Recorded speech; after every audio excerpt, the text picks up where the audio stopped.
All right, all right, all right.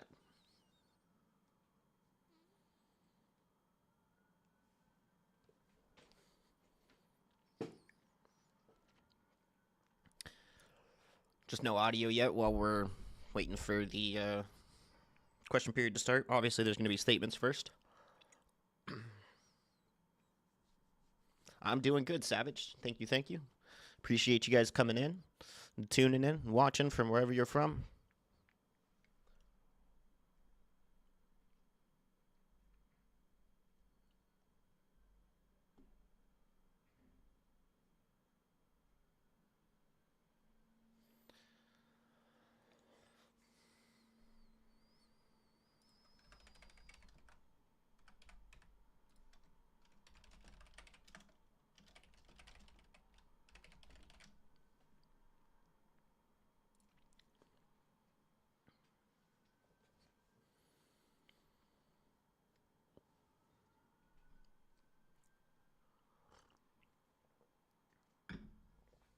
We're just muted here while the music plays. The intro parliamentary music.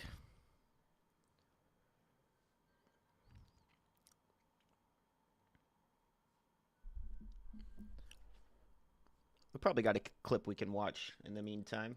I don't know if you guys saw the other day about CTV apologizing for their mistake on reporting about Pierre Poilievre.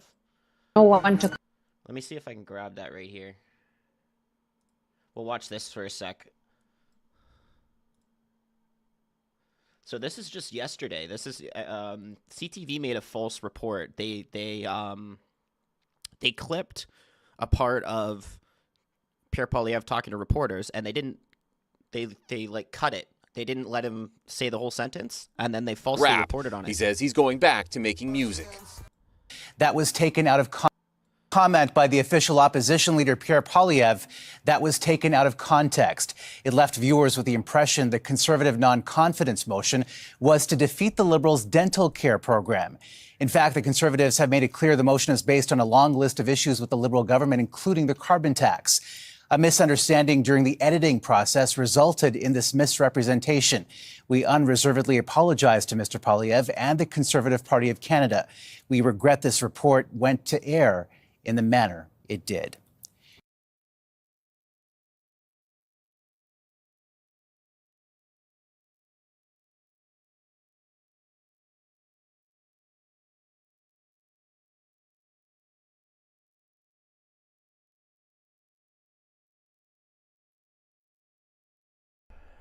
That's our tax dollars hard at work right there. Someone needs to be fired at CTV. Totally agree. We're still just waiting for the house to start up. But yeah, defund the CTV, defund the CBC. No tax dollars going to these guys. That's ridiculous. Yeah, they spliced out 3 different comments together to make one. I know. I saw it. It was actually brutal.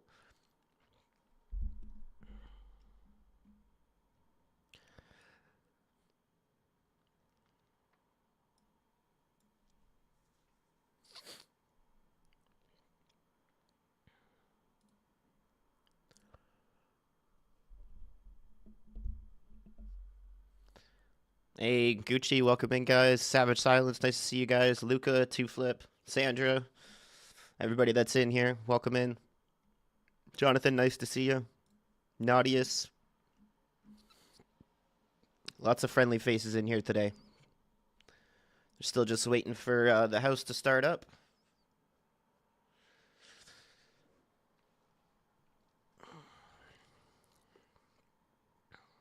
Ban Bell Media and its companies from the federal government. Yeah.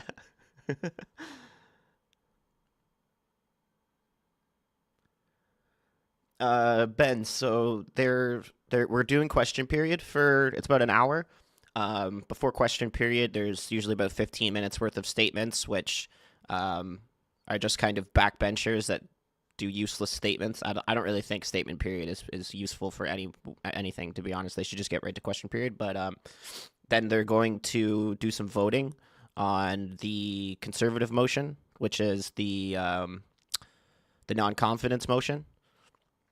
So I'm assuming they'll vote on that right after question period. There might be some sort of points of order first.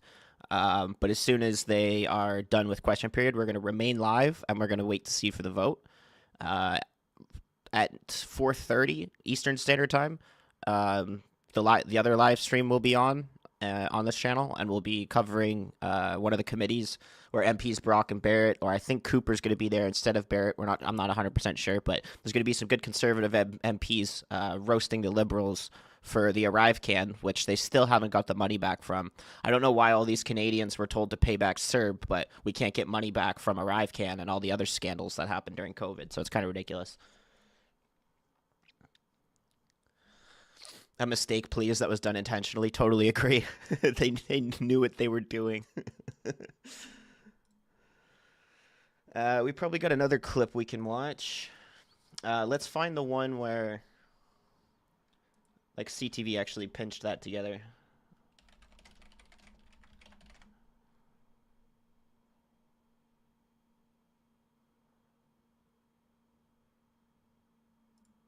Conservative leader Pierre Poilievre is accusing a national broadcaster of unfair news coverage as part of an effort to help the Liberals. Now, we've heard that before about the CBC, but this time it's CTV.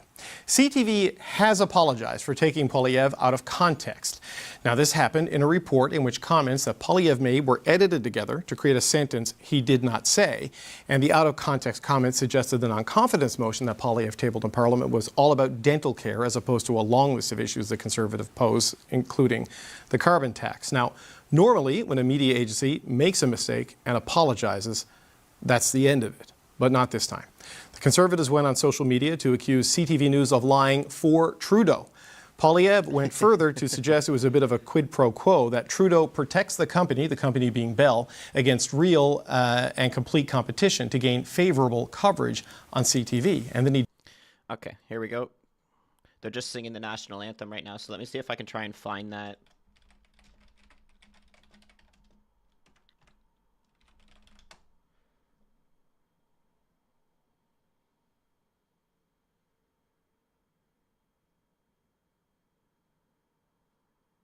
It looks like they deleted it.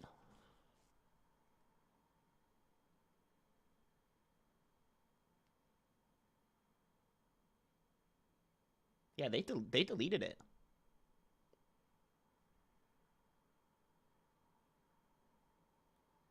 Yeah, they deleted it off their YouTube and everything like that. They had it up. They must have realized it was such bad reporting that they deleted it. That's hilarious. Hey, Canada RV. Welcome in. Hey, Paul, let the doors be open. Statements by members. Okay, I'll check that out. Déclaration de député. L'honorable député de Halifax. The Honourable Member for Halifax West. Mr. Speaker, I rise today to congratulate Masqua Aquatic Club on celebrating their 50th anniversary. Nestled in the waters of Kearney Lake in Halifax West, Masqua is one of Canada's largest and most committed and accomplished paddling club. It's where many in my community learned to swim, took out their first canoe or kayak, got summer work experience, or first hiked through Blue Mountain Birch Cove Lakes. After an incredibly well-decorated 2023, Masqua has done the unthinkable, and for a second year in a row, we're victorious in the Canoe Kayak Canada Sprint National Championships. Special shout-out to my constituents, Masqua athletes Emily Vadders and Matthew Brown, who just represented Canada in the 2024 Olympic Hopes Regatta in Hungary. Congratulations to head coach Christian Hall, Commodore Perry Giles, the board, coaches, athletes, parents, and supporters. We're all proud of your accomplishments, and here's to the next 50 years. The Honourable Member from Northumberland, Peterborough South. Thank you. September 23rd to 29th marks Rail Safety Week. This week serves as a reminder of the importance of keeping our railways and our train yards safe. As we acknowledge the tragedies of the past, we must recommit to the safety of our railways going forward. To our railway workers, you keep our economy moving. You keep Canadians moving. More importantly, you keep Canadians safe. The work you do every day does not go unnoticed. Every year, 375 million tons of freight move across our rails. Millions of passengers are taken safely to their destination. Conservatives will always be there to stand up for our rail workers because you're always there to protect the safety of Canadians. Thank you for keeping Canadians moving safely. The honourable member from Don Valley West. Speaker, I rise today to congratulate an organization close to my heart, Asthma Canada, celebrating its 50th anniversary this year. In 1974, patients, parents, community members, and leading physicians created an organization dedicated to helping Canadians with asthma lead healthy lives. Since then, its mission has been to ensure Canadians living with asthma enjoy a symptom-free life. 4.6 million Canadians live with asthma. I am one of them. Asthma attacks lead to approximately 70,000 hospitalizations and 250 deaths every year. It's serious. As the former president and CEO of Asthma Canada, I saw the hard work done by physicians, nurses, researchers, educators, administrators, and volunteers striving to engage, advocate, inform, and treat people living with asthma in a patient-centered health charity. Congratulations, Asthma Canada, on 50 years of excellent work. We look forward to 50 more years.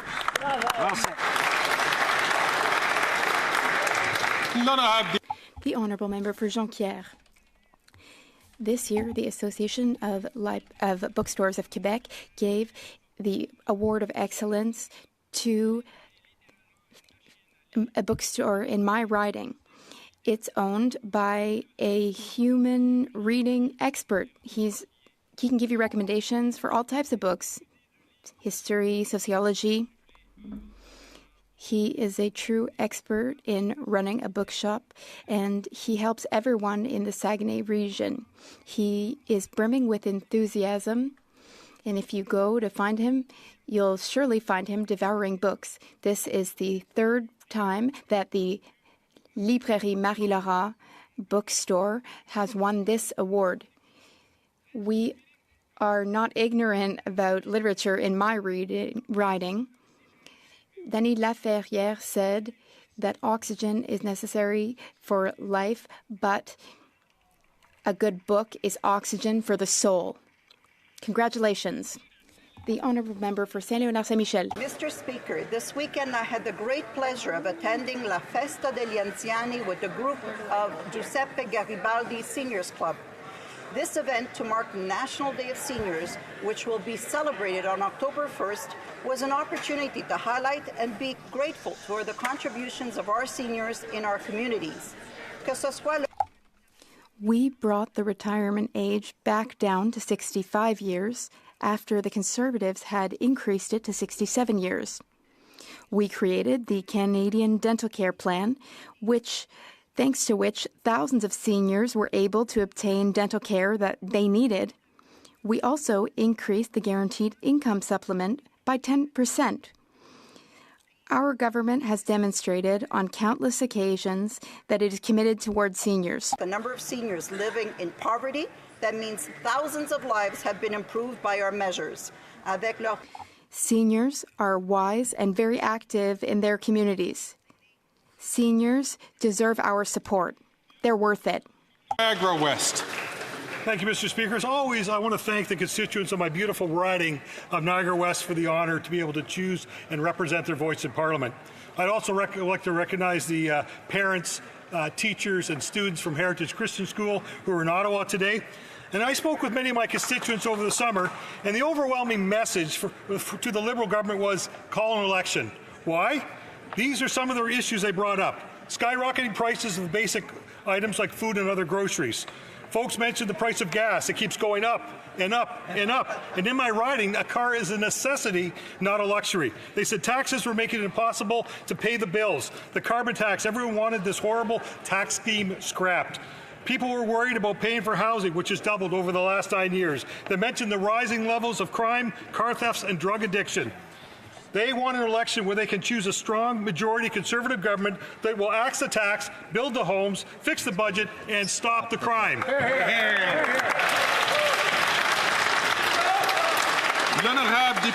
The honourable member for Lac Saint-Louis. Was at heart a storyteller, and he applied this gift as a teacher to impart knowledge and insights to his students about the world around them. Following a career in education, Dennis made the leap to politics. He was a campaign volunteer and then a constituency assistant to both my predecessor, Clifford Lincoln, and myself. Dennis worked for the No side in the 1995 Quebec referendum and was a leader in Pointe-Clair's successful bid to regain its independent city status in Quebec's municipal demerger referendums in 2004. He then served 3 terms as a highly regarded Pointe-Clair city councillor. After retiring from politics, Dennis remained active in community affairs, among other things, acting as a sounding board and wise counsel to public office holders like myself. Dennis Smith believed in education and the politics of reason as fundamental to society's progress. To his wife Karen and son Adam, we extend our deepest condolences.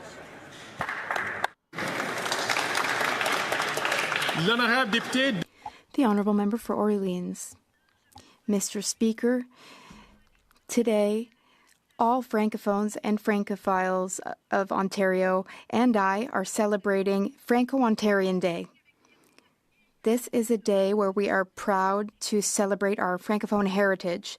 We are a strong community. We're united by our love of the French language and our desire for the French language to thrive in the generations to come. In my beautiful riding of Orleans, we are fortunate to have the MIFO Centre. It's a critically important organization whose mission is to support the Francophone community of Ottawa and Eastern Ontario.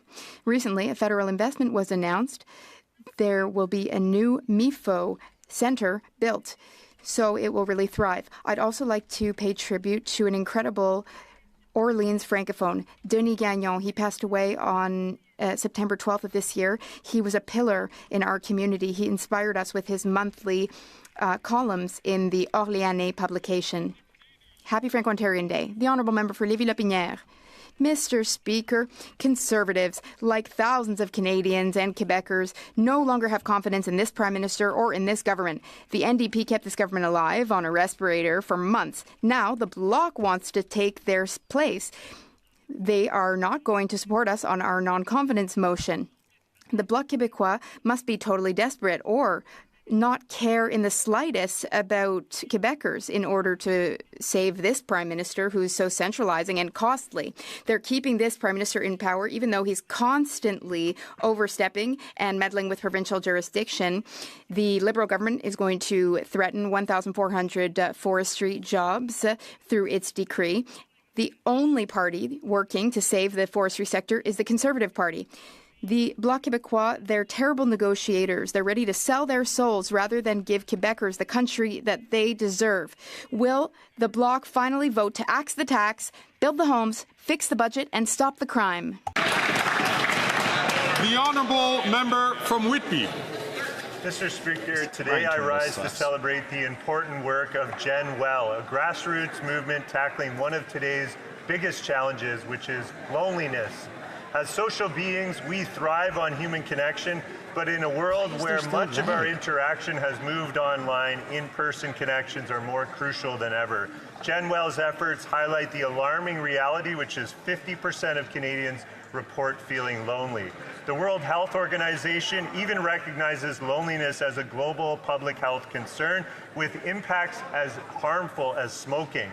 I commend Gen Well for their work and invite everyone to join tonight's nonpartisan event to support their mission of fostering human connection.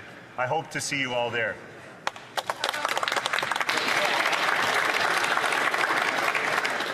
The honourable member from Kildonan, St. Paul. After 9 years of the NDP Liberals, taxes are up, costs are up, crime's up, and time's up. Under the Liberal government, repeat violent offenders are getting bail and parole, and justice for victims is being ignored. In fact, 256 people were killed in 2022 by criminals out on bail or another form of release. That's 256 people that could still be alive today if not for this broken Liberal bail system. And just last month, a serial rapist was granted day parole only 4 years after he was convicted of sexually assaulting assaulting 5 women while working as a nightclub promoter. Is it any wonder that sexual assaults are up 75%, Mr. Speaker, over the past 9 years? And yet the NDP continues to prop up the Liberals and their soft on crime agenda. They continue to enable putting criminals before victims. But today they can do the right thing and vote non-confidence in this Liberal government. Only a Conservative government will deliver justice for Canadians and bring home safe streets.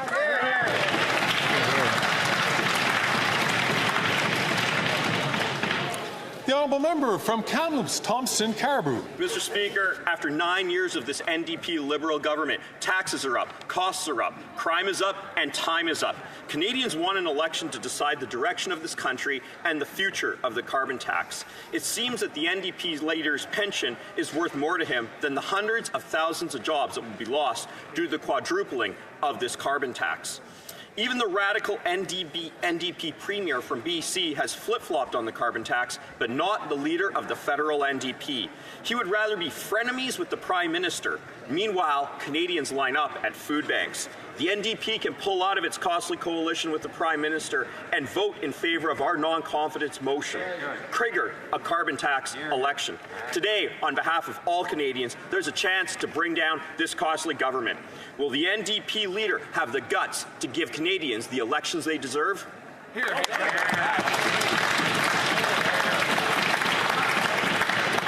honourable member from Brampton Centre. Mr. Speaker, I was excited to welcome 56 members of the South Lake Seniors Club from Brampton who are visiting Ottawa to attend question period today. South Lake Seniors Club is a not-profit organization serving seniors in Brampton. Their aim is to stimulate thinking, encourage interest and participation in healthy activities. The club holds regular gatherings, providing opportunities to socialize and participate in cultural and physical activities. They also organize health-related seminars and yoga sessions, as well as bus tours like today's. Thank you, South Lake Seniors Club, for making a difference in our community. I would also like to thank all the hard-working parliamentary staff who have been so helpful in accommodating this visit. Thank you, Mr. Speaker.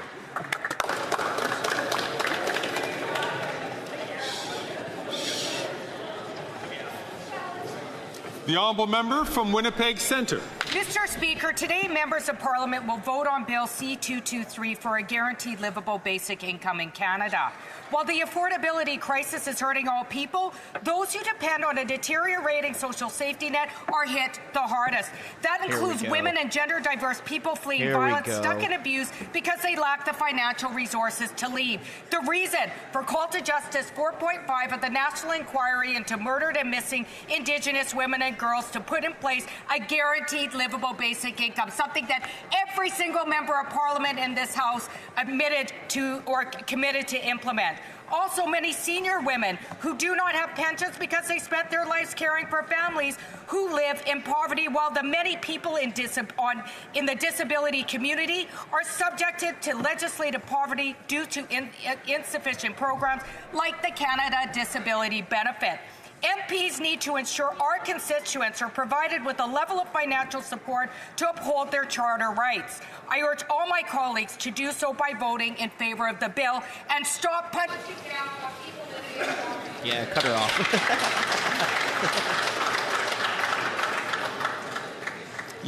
The honourable member for Salaberry-sur-Roi. On July 17th of this year, Quebec lost an incredible unionist, feminist, sovereignist, and progressive, Régent Parent. On behalf of the Bloc Québécois, I wish to offer my sincerest condolences to his loved ones, his wife Pauline, and their children Marie-Hélène, Claudia, and Olivier. As a unionist, he championed the cause of education from the Syndicat de Champlain Union all the way to the presidency of the CSQ. He held the presidency from 2003 to 2012. As a feminist, he was a great ally of women who wanted to take their place in society, some of whom are here today, in fact. As a progressive and a sovereignist, he fought for the future of a Quebec based on social justice, and he was within the left wing of the Parti Québécois. On June 25th, in fact, he finished a column in a newspaper by saying, "I choose a French Quebec as a nation. Long live a free Quebec. Vive le Québec libre." Régent Parent, the Bloc Québécois, thanks you. The honourable member for Miramichi Grand Lake. Mr. Speaker, after 9 years of NDP Liberal-imposed misery, taxes are up, costs are up, crime is up, time is up. 2 years ago, the NDP leader sold out workers. He signed on his costly coalition with the Liberal Prime Minister that hiked taxes, ballooned food costs, doubled housing costs, and unleashed crime and chaos in our streets. The sellout NDP leader voted to quadruple the carbon tax, a plan that will grind our...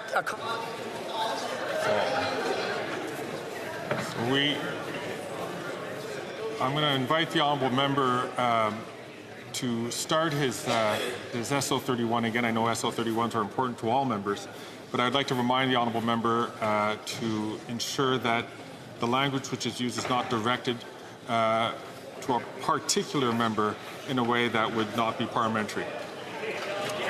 Greg just loves to hear himself The talk. honourable member from Miramichi Grand Lake from the top.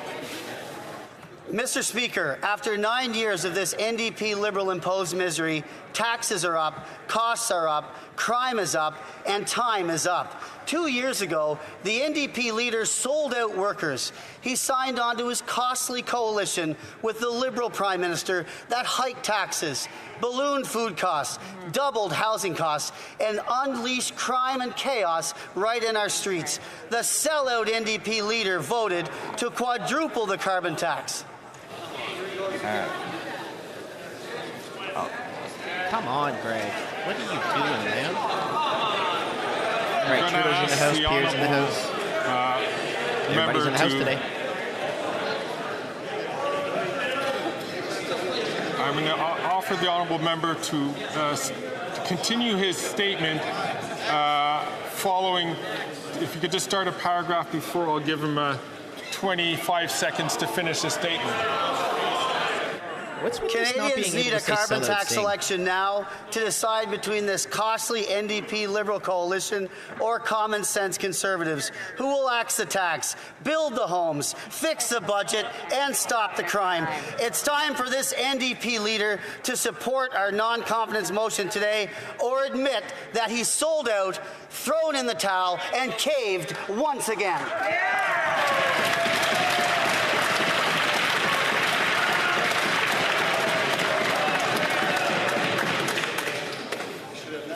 So all members, I just want to make sure that we understand it's important for us to be judicious in the uses of our words, especially in regard to each one of us who serve here.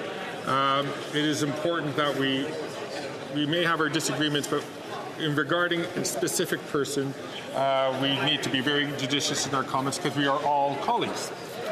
The honourable member from Ottawa West Nepean. Guy needs to stop talking. Today I'm wearing a forget-me-not pin to recognize World Alzheimer's Month and to stand with the more than 700,000 Canadians living with dementia, a number projected to rise to 1.7 million by 2050. Dementia costs Canadians over $10 billion annually, but the personal toll on individuals and their families is immeasurable. In 2017, this House unanimously supported the National Dementia Strategy, and it remains vital that we continue to work to address this growing challenge. I want to thank the Alzheimer's Society of Canada for the essential work that they do in helping families in our communities and funding research for a cure. I am joined today by colleagues from all parties wearing forget-me-not pins. I wear mine for my OMA. Together, we can work toward a future where Alzheimer's and dementia are diseases of the past. Thank you. Okay, that should be the last statement. Come on. How many more friggin' statements do we need? That's what I'm talking about. Right to question period. Let's go, baby. Let's go.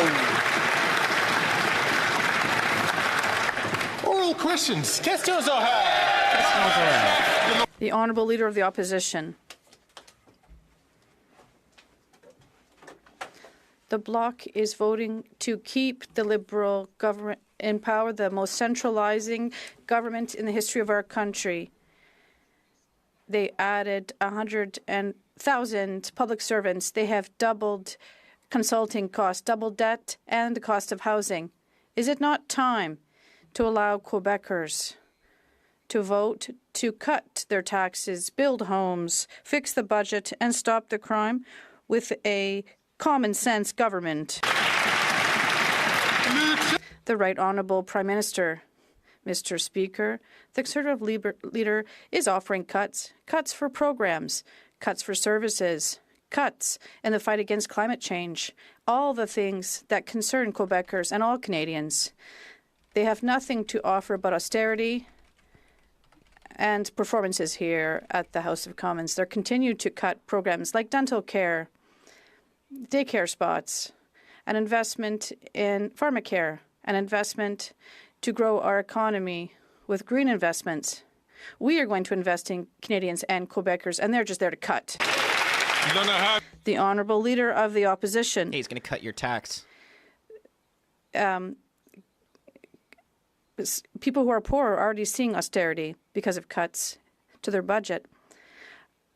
They still don't have the means to buy a house, they say, and this dream just gets further and further away for some because the crisis just makes housing prices worse and everything else becomes excessively expensive. In Montreal, when I was housing minister, it cost $500 a month for an apartment. Is it not time to allow Quebecers to elect a government that will build homes? The Right Honourable Prime Minister. Mr. Speaker, if this Conservative leader is so really concerned with single mothers, he wouldn't have voted against more daycare spots or voted against help for children with CCB. He would not have voted against investment that we're making to create more economic growth for these children and to put more money back in their pockets. But when he was housing minister under Harper, he did nothing for affordable housing across our country, and that's not what we want to be repeated again. Thank you. Harper, again. The Honourable Leader of the Opposition. After 9 years of the NDP Liberals, taxes up, costs up, crimes up, time's up.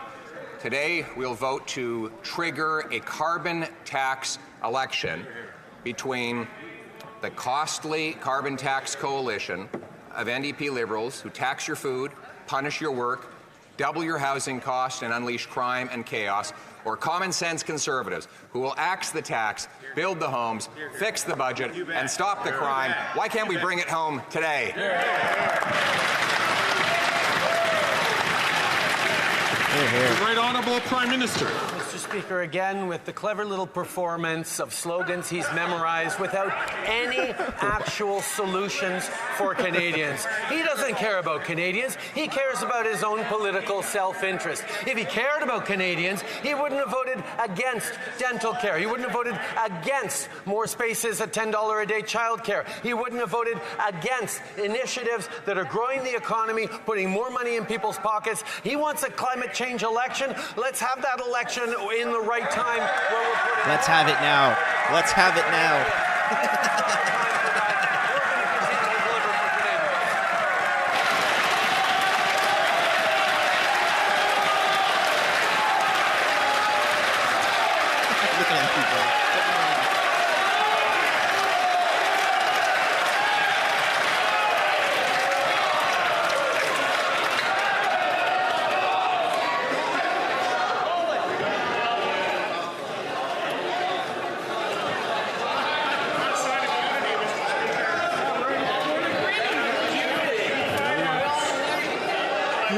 Leader of the Opposition.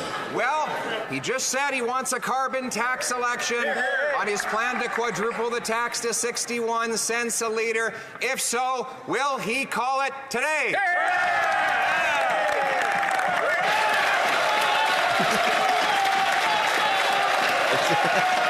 It's a good question, too.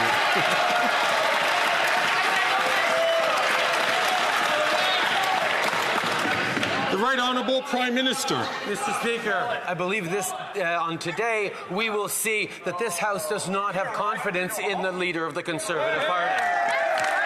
Mr. Speaker, we have delivered, are continuing deliver reduced emissions, more money in the pockets of Canadians, and success in the fight against climate change as we create jobs and build a stronger future. We are focused on delivering for Canadians the things that actually matter, while he's focused on slogans and clapping. Mr. Speaker, we're going to focus on being there for Canadians. What response was that? The Honourable Leader of the Opposition. Mr. Speaker, he's concerned that we're clapping for him. He agreed to a carbon tax election on his quadrupling of the tax to 61 cents a litre, where Canadians will choose between an NDP Liberal government that has taxed their food, punished their work, doubled their housing costs, and unleashed crime and chaos in their communities, or a common-sense Conservative government to axe the tax, build the homes, fix the budget, and stop the crime. He's bragging that he has more politicians on his side. Isn't it really the case that in Canada, the people decide? Here, here. Thank you, Savage. Appreciate that, by the way. That was 2 times.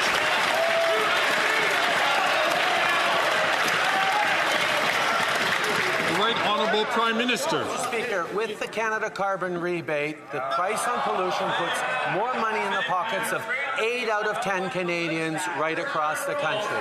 But we already know from his misunderstanding of carbon pricing that the Conservative leader doesn't understand math or economics. What's increasingly clear is he doesn't understand science as well. That's why I'd be happy to give him a briefing on the science of climate change. And good news on this one, it doesn't require a security clearance for it.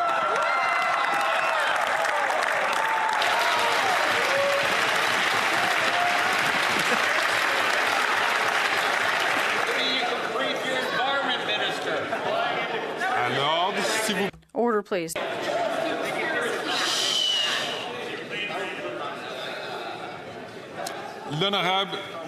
Honourable Member for Belleuil-Chambly. Mr. Speaker, the Bloc announced a good faith proposal that was reasonable about topics that have already obtained the support of all parties in this House. I would like to know from the Prime Minister if he can give us his word that he will quickly consider the Bloc's proposal to benefit seniors and farmers. The Right Honourable Prime Minister. Mr. Speaker, on this side of the House, we've already shown many times that our priorities include help for seniors and protection of supply management. We have shown this and will continue to do so. We'll continue to work with other members of this House to deliver for seniors and to deliver for our farmers. We know that there are concerns that we can work together on, and we're going to do so because we're always here to help Quebecers and all Canadians in these difficult times. The Honourable Member for Belleuil-Chambly. Well, here we go. This is a good opportunity. Seniors for whom he cut their purchasing power, and farmers, not only in Quebec and in Canada, we need to be more specific in terms of the intentions. Will the Prime Minister start a conversation with his sometime partner in the NDP so that we can have this project come to fruition in the timeline set out? The Right Honourable Prime Minister. Mr. Speaker, we are obviously going to look at this and debate to this bill, but if we want to be specific, I'd like to underscore that many seniors in Quebec and elsewhere in the country that I've spoken with this summer said that they saved hundreds of dollars with visits to the dentists that were covered by the Canadian Dental Care Program. And unfortunately, they don't understand why the Bloc is opposed to this care for seniors in Quebec. It saved them hundreds of dollars, and we'll always be here to save seniors money. The Honourable Member from Burnaby South. Privatizing healthcare means telling people you either pay up or go to the back of the line. Daniel Smith is privatizing healthcare in Alberta right now, and this Prime Minister is doing nothing about it. Doug Ford is privatizing healthcare in Ontario, and the Prime Minister praises him. Why is this weak Prime Minister letting Conservatives tear down our healthcare system?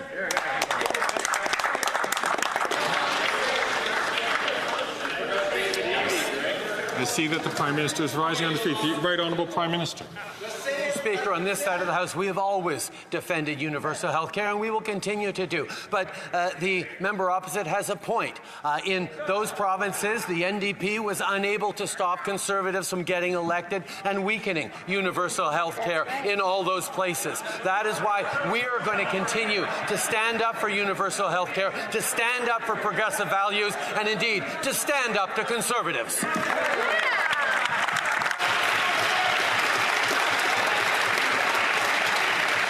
The honourable member for Burnaby South. Power to stop them, but it's too weak to do it. Les conservateurs. Conservatives want to cut health care services. It's clear. When the Conservative leader and Stephen Harper were in power, they cut roughly $43 billion in health care. The Conservatives want to privatize our health care system like Doug Ford and Danielle Smith. Why is the Prime Minister allowing them to do this? The Right Honourable Prime Minister. Mr. Speaker, the honourable member knows full well that we're always here to defend our public healthcare system. We are here to invest so that Canadians can have greater access to family doctors. We're here to ensure that there are more mental health services. We're here to require greater accountability and transparency from the provinces in terms of the record money we're sending them, and we'll always be standing up to the Conservative provinces that want to cut our health care services. The Honourable Leader of the Opposition. Prime Minister that's cutting health care. His carbon tax will cost hospitals across this country in heat, in laundry services, in delivering medical equipment. Calculations by the Saskatchewan government show that the carbon tax will cost $175 million, equal to the loss of 1,900 nurses, all to pay the Prime Minister's greedy quadrupling carbon tax. Why won't he get his hands out of the pockets of the provinces and allow our premiers to fund health care? The Right Honourable Prime Minister. The Canada carbon rebate puts more money in the pockets of 8 out of 10 Canadian families right across the country, while it fights climate change, while it creates growth. Mr. Speaker, fighting climate change is about building a better future for Canadians. This summer alone, insurers are estimating that $7.7 billion in losses are being covered for that. That is something that we have to step up on right now. And the Conservative leader, who doesn't even believe climate change is real, wants to do absolutely nothing about it. That's not good for Canadians. That's not good for our economy. The Honourable Leader of the Opposition. Hospitals don't get the Canada carbon rebate. A measly little check would not replace the $175 million that Saskatchewan hospitals are going to lose to heat themselves, to power their machinery, to deliver their goods. And yet, that's what the Prime Minister imposes. 1,900 nurses could lose their jobs in one province alone because of his greedy carbon tax quadrupling. Why won't he accept our common sense plan to axe the tax and boost funds for health care? The Right Honourable Prime Minister. Mr. Speaker, I will note that he voted against our plan to increase funding on health care to $200 billion over the next 10 years because he wants a two-tier system like most Conservative premiers in this country. The fact is, climate change will cost everyone in health outcomes, in growth outcomes, in harm to our economy, in harm to our future. He has no plan to fight climate change. Our plan not only fights climate change, it makes emissions lower, puts more growth on the books, and puts more money in the pockets out of 8 out of 10 Canadians, the middle class, and those working hard to join them. He's already blown a gasket. Here we go. another question, and he's going to start screaming and yelling. The Honourable Leader of the Opposition. More disinformation from a flailing and desperate Prime Minister clinging to power. I voted in this Parliament to increase health funding, and in the previous government voted to increase it by 70%, more than his government had. More than that, we did not impose a carbon tax on hospitals. He claims that people are going to get checks. 1,900 nurses could lose their jobs because of the carbon tax in one province alone. A phony rebate check will not make the difference. Now he wants to quadruple the tax to 61 cents a litre. How many nurses are going to lose their jobs while hospitals are stuck paying this quadrupling tax? The Right Honourable Prime Minister. Mr. Speaker, he refers to the Canada carbon rebate as a phony check. At least he recognizes that it exists, which is new from just a few months ago. The Canada carbon rebate, as defined by, investigated by the Parliamentary Budget Officer, puts more money, hundreds of dollars, back in the pockets of 8 out of 10 Canadians, exactly the middle class and those working hard to join it, who need support while we fight climate change, while we reduce emissions, while we grow a stronger economy with good jobs for future generations. He has no plan for the economy, no plan for the future. The Honourable Leader of the Opposition. My common sense plan is to axe the tax, build the homes, fix the budget, and stop the crime. But let's talk about education. The carbon tax will cost Saskatchewan schools $204 million. That's the equivalent of approximately 2,000 teachers losing their jobs, all to pay tax to heat schools in cold Saskatchewan winters. Why is the Prime Minister forcing provinces to cut teachers and education to pay for his greedy quadrupling carbon tax? Right Honourable Prime Minister. He goes once again with his little performances, Mr. Speaker, the little rhymes and slogans. The reality facing Canadians right across the country, including in Saskatchewan, is wildfires, droughts, floods, issues that are being increased because of the impacts of climate change. And if we do not continue to take ambitious action, future generations will pay dearly for inaction by governments like the government in Saskatchewan that he wants to emulate. The reality is, Mr. Speaker, we put more money in people's pockets while fighting climate change, and we're going to keep doing that. I knew it. Barry's yelling already. He's having a temper tantrum. The Honourable Leader of the Opposition. Mr. Speaker, screaming and hollering will not distract from the very serious question I asked. Can he tell us how many nurses and how many teachers will lose their jobs because his greedy carbon tax quadrupling will drive up costs to heat schools and hospitals? How many? The Right Honourable Prime Minister. Mr. Speaker, teachers and nurses across the country are terrified of conservative policies that cut programs, that cut services, that cut supports for the most vulnerable, for those who work hard to care for other Canadians, whether it's their opposition to pharmacare, which would be delivering free insulin and free prescription contraceptives, whether it's investing in a school food program going to help 400,000 kids with more food right across the country. That leader has opposed the things that nurses and teachers care most about. So let's not take any lessons from that guy.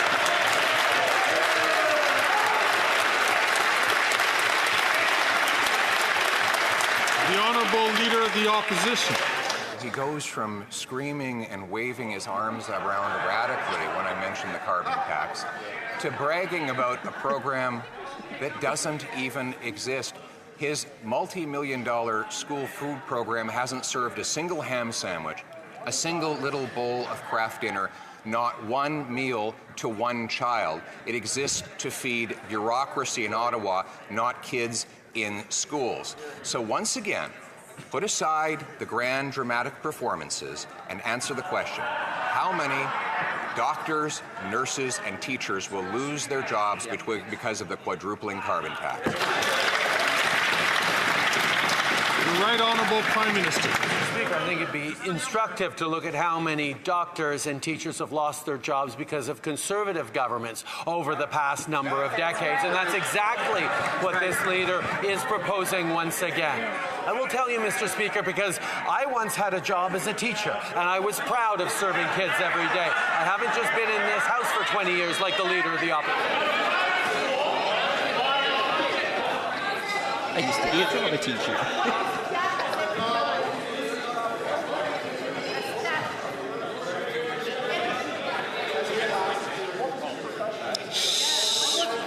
Colleagues? Colleagues? The Honourable Prime Minister, 15 seconds left on the clock. Yes, I was proud to be a school teacher, Mr. Speaker, because it was a way of having a positive impact on the lives of thousands of kids over the course of my career. And I'm proud to bring their voices here into this House and continue to put forward how we support our kids, how we support the vulnerable, as opposed to the cuts that they propose. That's right. Extra mad today. Go back to school, bud.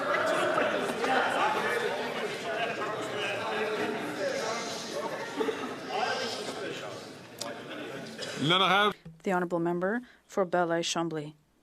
Mr. Speaker, it's not a race, but let's talk a bit about figures. The proposal put forth by the Bloc for seniors is roughly $1,000 per year for every senior. And it's not interference into the exclusive jurisdiction of Quebec. Dental care is up to Quebec, but OAS is up to Ottawa. If we respect the will of the national will of Quebec, it's fine. Otherwise, well, what's his choice?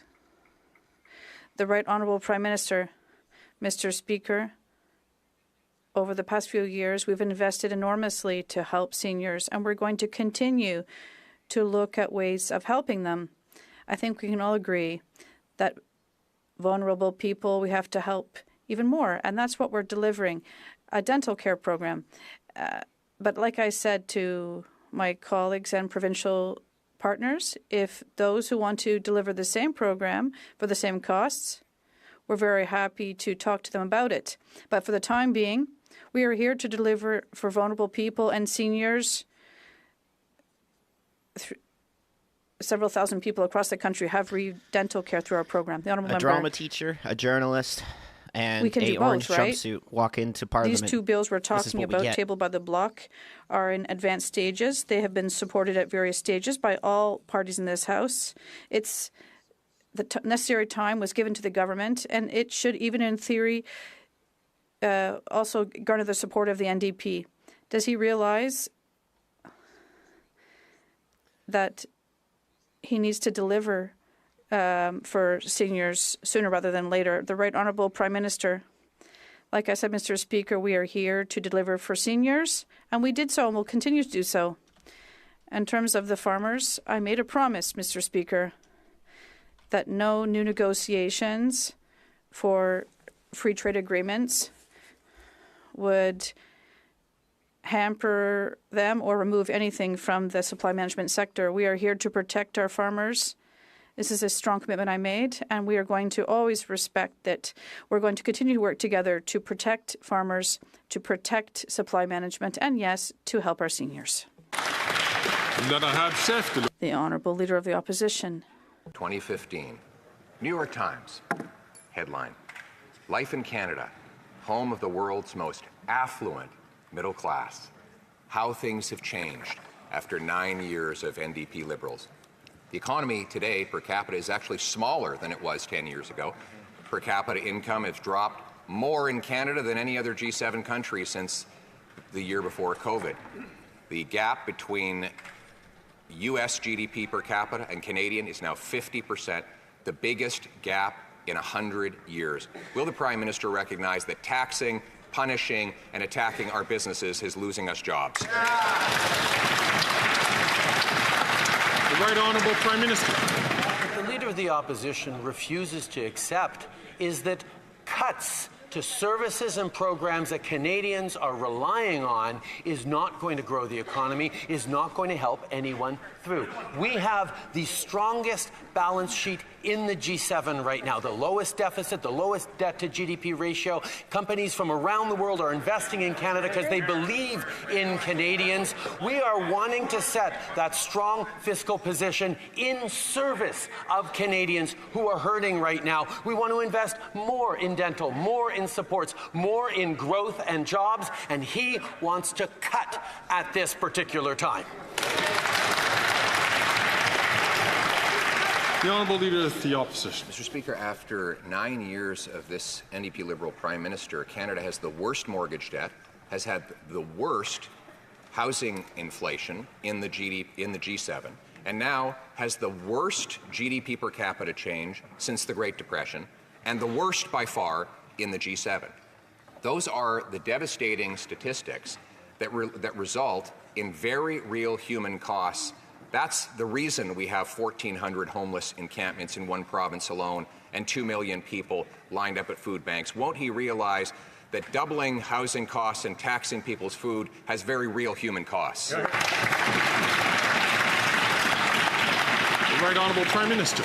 Mr. Speaker, when that individual was Harper's failed housing minister, he built 6 affordable homes across the entire country only.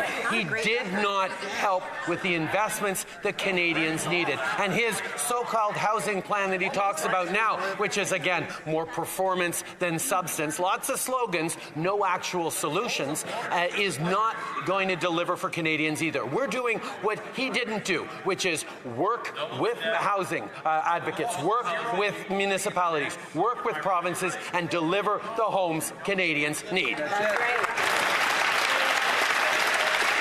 Honourable Leader of the Opposition. When I was housing minister, rent and mortgage payments were half of what they are now, and there were almost 200,000 of those affordable homes built right across Canada. Now, this Prime Minister wants to bring in a massive tax on home builders with hikes to capital gains. Now, the most preeminent economist in Canada, Jack Mintz, reveals that would cost our economy 400,000 jobs and $90 billion. Where are those 400,000 unemployed Canadians going to be able to get the food and the money to pay their mortgages? Before the Right Honourable Prime Minister takes the floor, I'd like to remind all members to please not take the floor when they're not recognized by the Chair. The Right Honourable Prime Minister.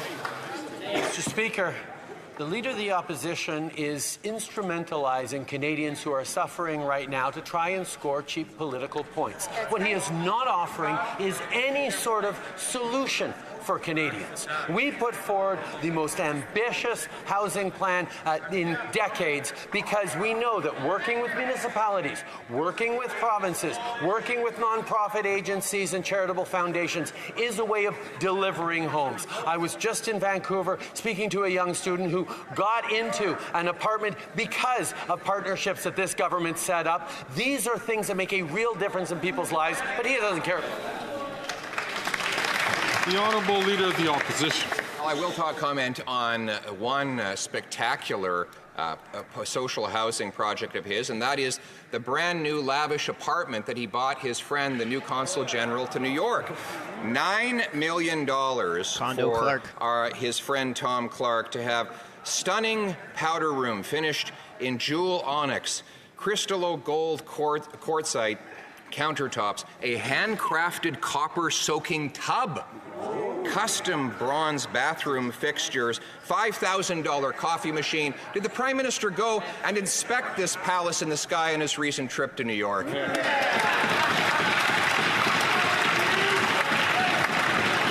Right Honourable Prime Minister. Mr. Speaker, engaging with international leaders on fighting climate change, on solving global crises, on standing up unequivocally for Ukraine.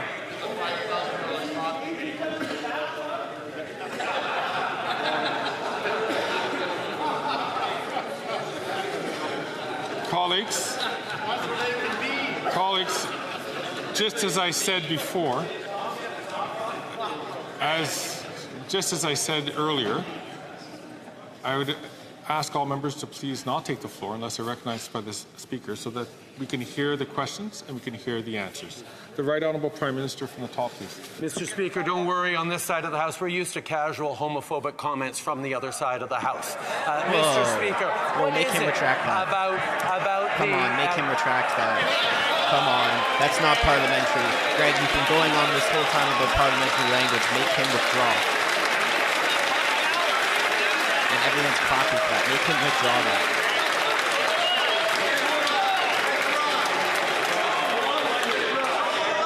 Withdraw.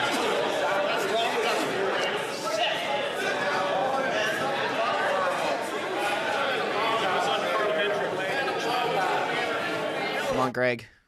Make him withdraw that.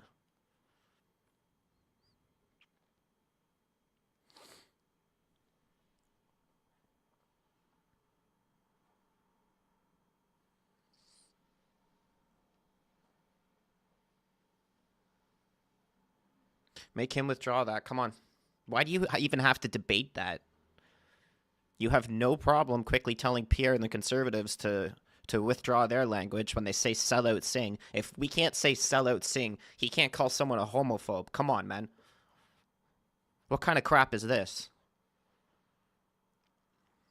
Now they've got to mute so they can discuss this? What's to discuss?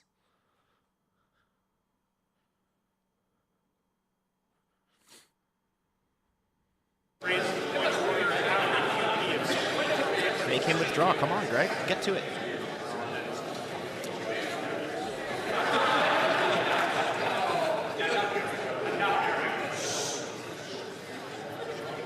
Colleagues, I heard comments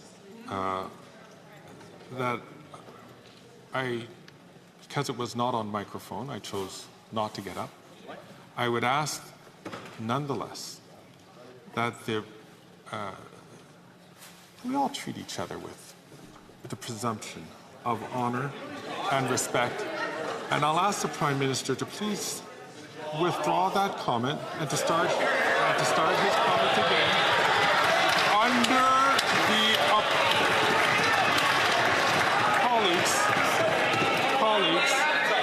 colleagues. I heard a comment, as I said, which I could not stand up because I did not know who said it. But we should be. But colleagues, I don't appreciate when we would tar the entire members with that concern. And I'm going to ask the honourable member, please, to withdraw that comment, start his question again, and let us presume the better natures of all members of Parliament here. The Right Honourable Prime Minister from the top. Mr. Speaker, standing up to bullies requires us to call them out on their crap sometimes, and that's what I will do. That's not withdraw. Kick him out. Boot him out. Boot him out. Out.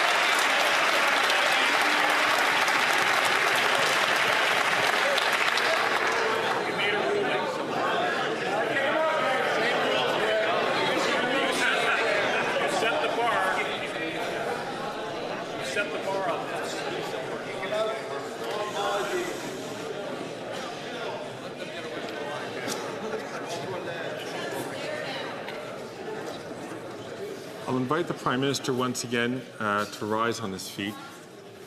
And thank you. Mr. Speaker, I will happily withdraw my comment if the member who suggested that I was sharing a bathtub with Tom Clark stands up, takes responsibility for his...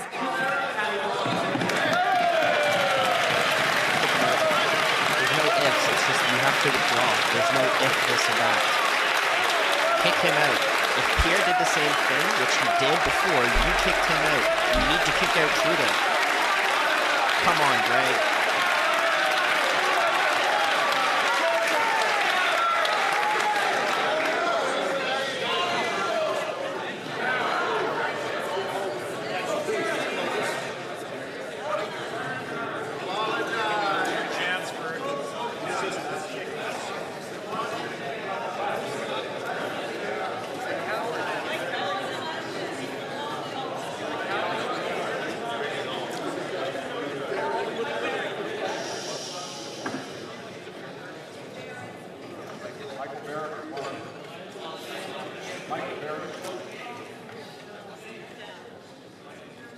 As I had indicated to all colleagues here, I was not able to hear or track the source of that statement. And I'm just asking the Prime Minister to be the better person and to please just withdraw the comment and start his question again. The Right Honourable Prime Minister. Mr. Speaker, I withdraw the comment about defecating. I certainly, using the word crap, I shouldn't use that. I know crap is unparliamentary, but I will also, Mr. Speaker, when someone says something that is clearly homophobic, not them, I'm not accusing them of homophobia, I'm saying they made a homophobic... Kick him out, man. Kick him out. He's not done, man. Come on. Come on. What kind of crap is this? I appreciate the Prime Minister withdrawing his comment, and the Chair accepts him withdrawing that comment. But as the Speaker had indicated, sometimes in this chair, and for those who have occupied this chair or who will occupy this chair will understand, it is a very difficult decision day to day. I heard a comment, I did not know who said it, and the Speaker chose, for the reputation of this House, for us to move on from that comment. I asked the Prime Minister to withdraw the comment. I appreciate you withdrawing the comment. The Prime Minister, please respond to the question that was asked by the... He didn't withdraw. He withdrew Mr. the other Speaker, word. I know the very idea of standing up for Canada's rights and values on the world stage makes the Leader of the Opposition's skin crawl. What is it exactly? Is it standing up to fight climate change? Is it standing up for women's rights? Is it standing up for democracy rights and freedom of the press? Whatever it is, he sure doesn't like it when Canada stands proudly on the world stage because he wants everyone to think that Canada is broken. Well, Canada's not broken. Canada's the best country in the world. We're going to make it even better. Holy crap, he has lost it today. He has gone full bonkers.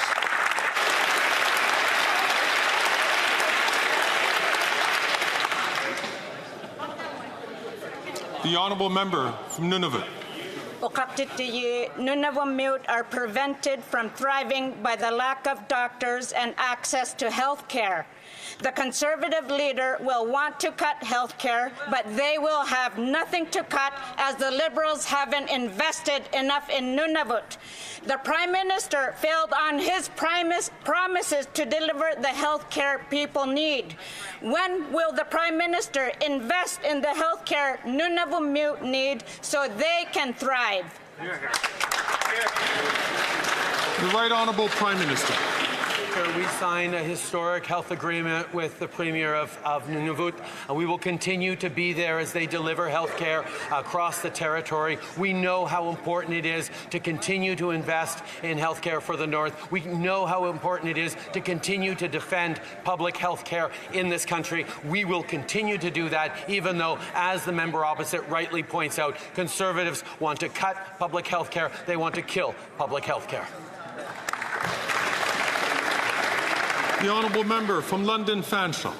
This government has failed to help our seniors age with dignity. Instead of putting people first, they've protected the profits of companies and abandoned seniors. They've let Doug Ford tear Ontario families apart and force seniors into some of the worst private long-term care homes. The military even found that some of these corporations, including one that the Conservative MP for Thornhill lobbied for, weren't giving seniors food and water. Wow. Why won't the Prime Minister put our families and our loved ones before profits?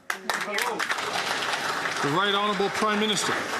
Speaker, I agree with the concern the member opposite expressed on security and safety for our most vulnerable seniors. That's why in this House we're moving forward with the Safe Long-Term Care Act later this fall. We certainly are counting on the support of our progressive friends from the NDP, but we hope that all members in this House will stand up and support a Safe Long-Term Care Act because we need to make sure we are protecting and supporting our most vulnerable seniors right across the country. That's right. The Honourable Member from Yukon. Mr. Speaker, as National Truth and Reconciliation Day approaches, Yukoners in my riding and Canadians everywhere will be reflecting on the painful history of First Nation, Inuit and Métis children being removed from their families and communities, some of them never to return home. For generations, Indigenous peoples were stripped of their cultures and languages. Canada must continue to address the truth and support their healing. Could the Prime Minister inform the House on the government's efforts to rebuild relationships with Indigenous communities and to demonstrate that every child matters? Great question. Good question. The Right Honourable Prime Minister. I want to thank the member for Yukon for his question and for his deep commitment to reconciliation. On September 30th, we reflect on a dark chapter in Canada's history, one of residential schools and colonialism. We reflect on the ongoing impacts to survivors, their families, and their communities. We are delivering on the calls to action and reconciliation by moving forward on UNDRIP, and we established the National Council for Reconciliation. Indigenous leaders and survivors are guiding our approach. We continue the journey to reconciliation. We will not go back. That's great. The Honourable Leader of the Opposition. The Prime Minister says the way he stands up for Canada is by buying a $9 million mansion in the sky for his crony Tom Clark. Well, he goes on Broadway late-night shows to say that they want to applaud that he said that it was a small issue that the Americans had illegally taken $9 billion of our softwood money and cost tens of thousands of jobs. Conservatives got a deal on this in 80 days after taking offices. He's had 9 years and 3 presidents. Why does he keep letting the Americans walk all over him? The Right Honourable Prime Minister. Mr. Speaker, I was glad to have the chance to speak directly to millions of Americans in this crucial moment and make the argument directly to them that we've been making to policymakers that U.S. tariffs on Canadian softwood lumber hurts American citizens and consumers. And when I go on American television, I make sure to talk up Canada, unlike the member for Calgary Nose Hill who talked down Canada to Tucker Carlson, unlike the member from Thornhill that went on Fox News to talk down Canada. I will always stand up for Canada proudly. Holy crap, he is losing it today.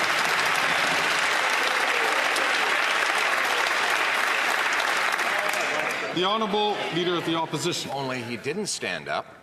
He backed down. Yes. He's been backing down for 9 years, during which time 3 presidents have imposed illegal tariffs that Conservatives had originally got taken off. And recently, Biden doubled those tariffs, causing 500 mill workers to lose their jobs in British Columbia. They must have been watching that show, seeing the Prime Minister say that their unemployment and their now poverty was a, quote, small issue. Why is it that he thinks he's such a big shot that the jobs of working people are a small issue? The Right Honourable Prime Minister. Mr. Speaker, it's obvious that the Leader of the Opposition really didn't like that I went down to New York City to talk directly to Americans.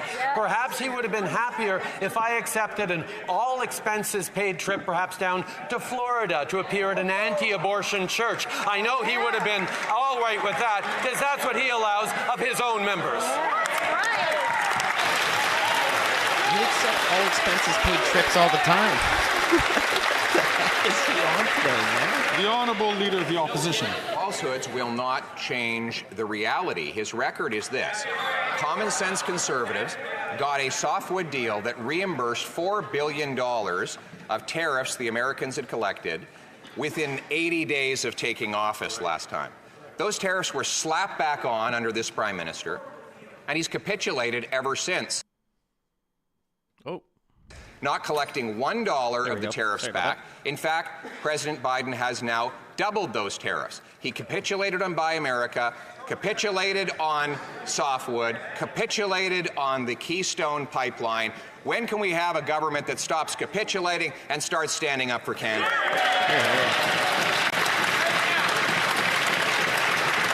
The Right Honourable Prime Minister. Mr. Speaker, it's the deepest of ironies that during the existential renegotiations of NAFTA, it is the Conservative Party's position that we needed to capitulate to the United States and to Donald Trump. That is not what we did. We stood firm. We protected steelworkers. We protected auto workers. We protected agricultural workers and our dairy farmers. We continue to stand up to Americans while we protect jobs in this country, while they were saying, ooh, it's too important. You need to give in to the United States. We didn't. We stood strong. We came out of that with a win-win right across the board. What kind of flailing arm crap? What was that? The Honourable Leader of the Opposition. Monsieur le Président, il a capitulé. He signed a deal that kept tariffs on softwood. Tariffs which the Conservatives had previously managed to get rid of. He caved in on Buy America, which discriminates against our companies. He caved in on Keystone, and now Canadians are investing $400 million more in the U.S. than the opposite way. Why has he caved in and let down our construction and forestry workers? Minister. Mr. Speaker, you should be very careful about reminding people what things were like under Harper when he was on the governing side. Canadians remember very clearly what it was like under that government, which didn't invest in people, which cut back on services, on our armed forces, on police and childcare. They cut all the programs that Canadians depend on and didn't create the growth that Canadians need. We will continue to invest in Canadians and stand up for our steel and aluminum workers. We will be there to defend jobs in Canada. The Honourable Member for Belleuil-Chambly. Mr. Speaker, I'm scratching my head here. I'm wondering how we might not get there, because everyone agrees with the Bloc's bills. So I imagine everyone will continue to support them. The NDP, the Conservatives, the Liberals, all supported our bills. So I wonder if the government will get it in gear, because time is running out for farmers in Quebec, and leaders of all parties have agreed. So in order to get there by the end of October, something's got to give. The Right Honourable Prime Minister. Mr. Speaker, I'm very happy to know that the Bloc may be there to support our dental care program for seniors, because that's helping a lot of seniors.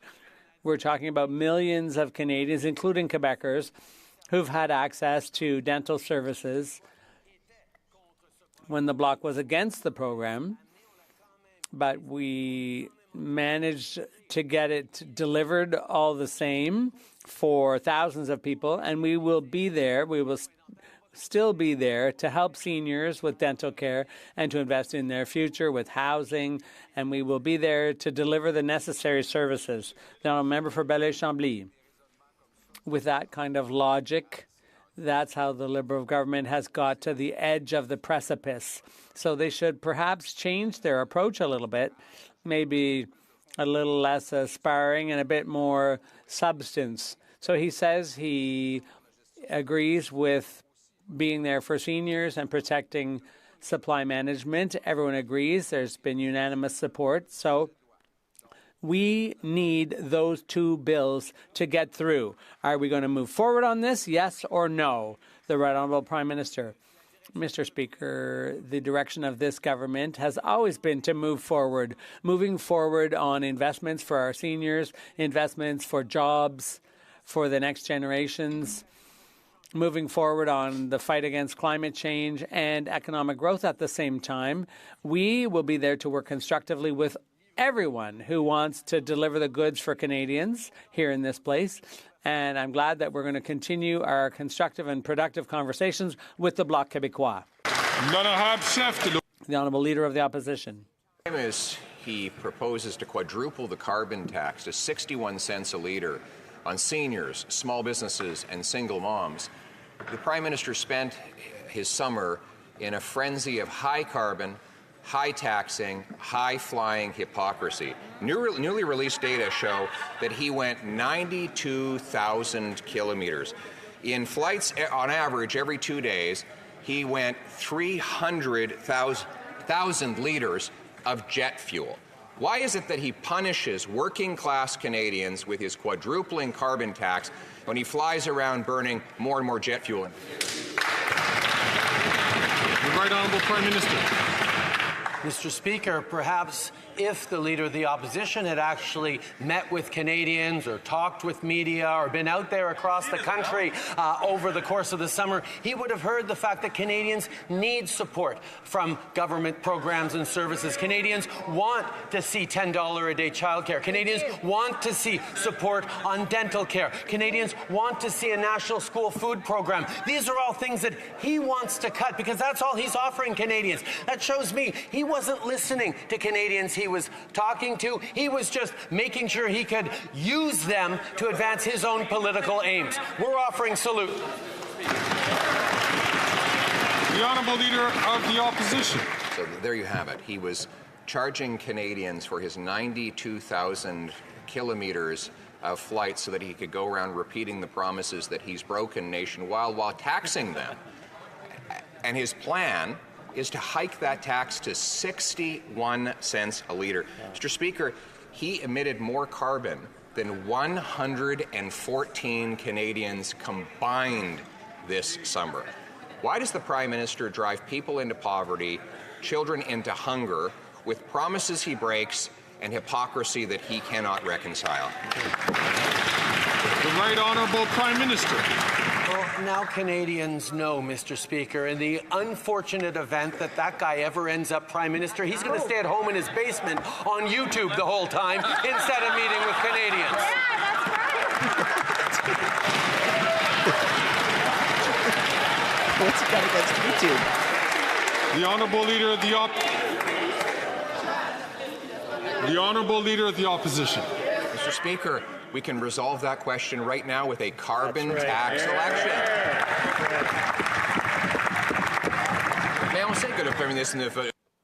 But we know the Prime Minister doesn't want to do that because he has such a bad record on the environment and on the economy. It's not just tax hikes, but Canada is now ranked 63rd out of 67 countries when it comes to the effectiveness of our fight against climate change. So that's the hypocrisy. He's doing nothing for the environment. Is he not willing to try to defend his disastrous record before Canadians? The Right Honourable Prime Minister. Mr. Speaker, Canadians are starting to see that the leader of the Conservative Party has no plan whatsoever to fight climate change, no plan to put more money in Canadians' pockets while fighting climate change, and clearly he doesn't understand that the only way to create an economy for the future is to deal with the environment at the same time. So the Conservative leader's refusal to understand the absolute necessity of continuing the fight against climate change shows how completely out of touch he is with Canadians and Quebecers. Her translation's not on. The government, the right of women to choose is a fundamental right. Many fear that the Conservative leader and his party will not protect this fundamental right. Does the Prime Minister agree that a party that doesn't defend women's right to choose cannot be considered a pro-choice government? The Right Honourable Prime Minister. I'd like to thank the member for London West for this fundamental question. Canadian women are concerned when they see the Conservatives, the member for Cypress Hills Grassland, going to Florida, all expenses paid, to promote a future without access to abortion.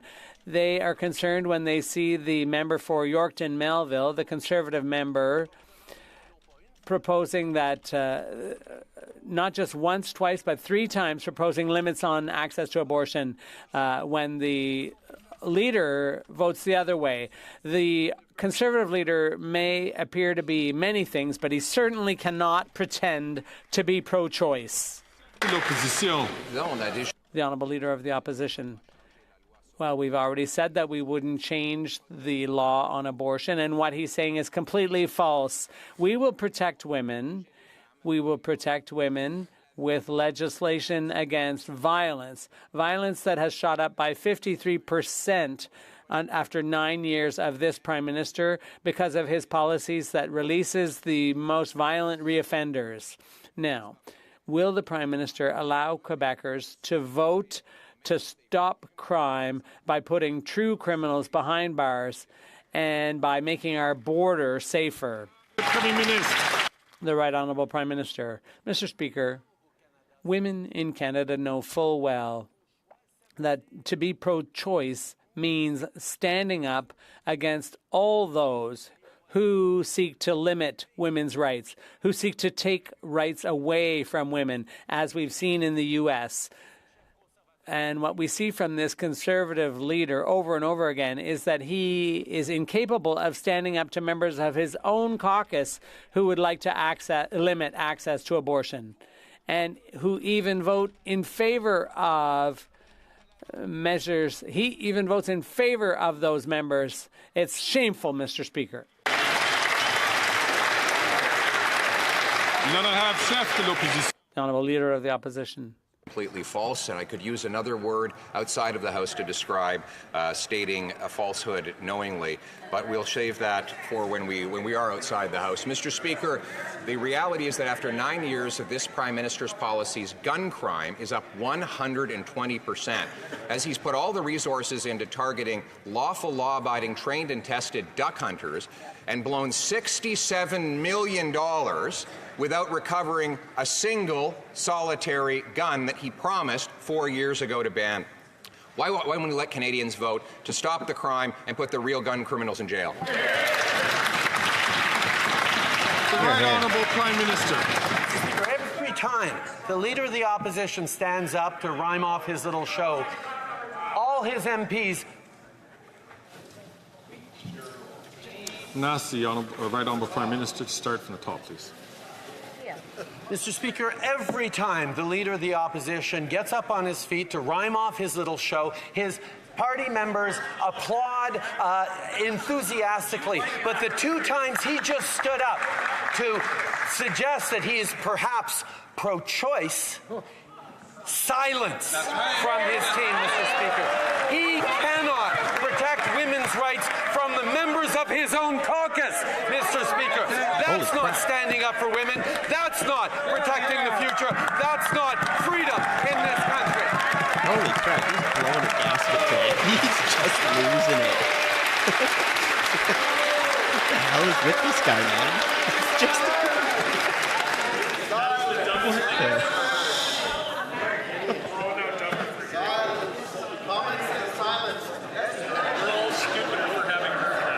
Colleagues. We're all stupid for having heard that. Colleagues.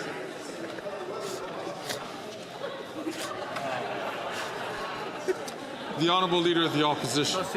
Speaker, what we're seeing from this erratic performance today is a Prime Minister who's like a... Can I ask the Honourable Member from Richmond Hill to please stay quiet as the Honourable Member has the floor. The Honourable Leader of the Opposition from the top, please. Beyond the normal fear and falsehoods, what we're seeing from this Prime Minister today is someone who is erratic and lost control of himself because he is so desperate to hold on to power. My question was about car theft. My next one is about Nanaimo drug dens. Drug dens which now are funded and authorized by this government through a permit under the Controlled Substances Act, which was now cracked down upon by police officers for trafficking illegal substances and having 13 weapons. Will the Prime Minister stop giving the permits for these illegal drug dens so that we can stop the crime and bring home safety? Right Honourable Prime Minister. Mr. Speaker, we recognize that far too many Canadians have been impacted by the opioid epidemic, by the toxic drug crisis. That is why we're doubling down on science and supports on the street. We're there to look at ways to help families through this, to deal with addictions, to lift people out of poverty. And yes, we will partner with people right across the country to do that on things that make sense in their jurisdictions. We're going to stay grounded in science while the leaders opposite choose their ideology as guiding paths. Yeah, very good.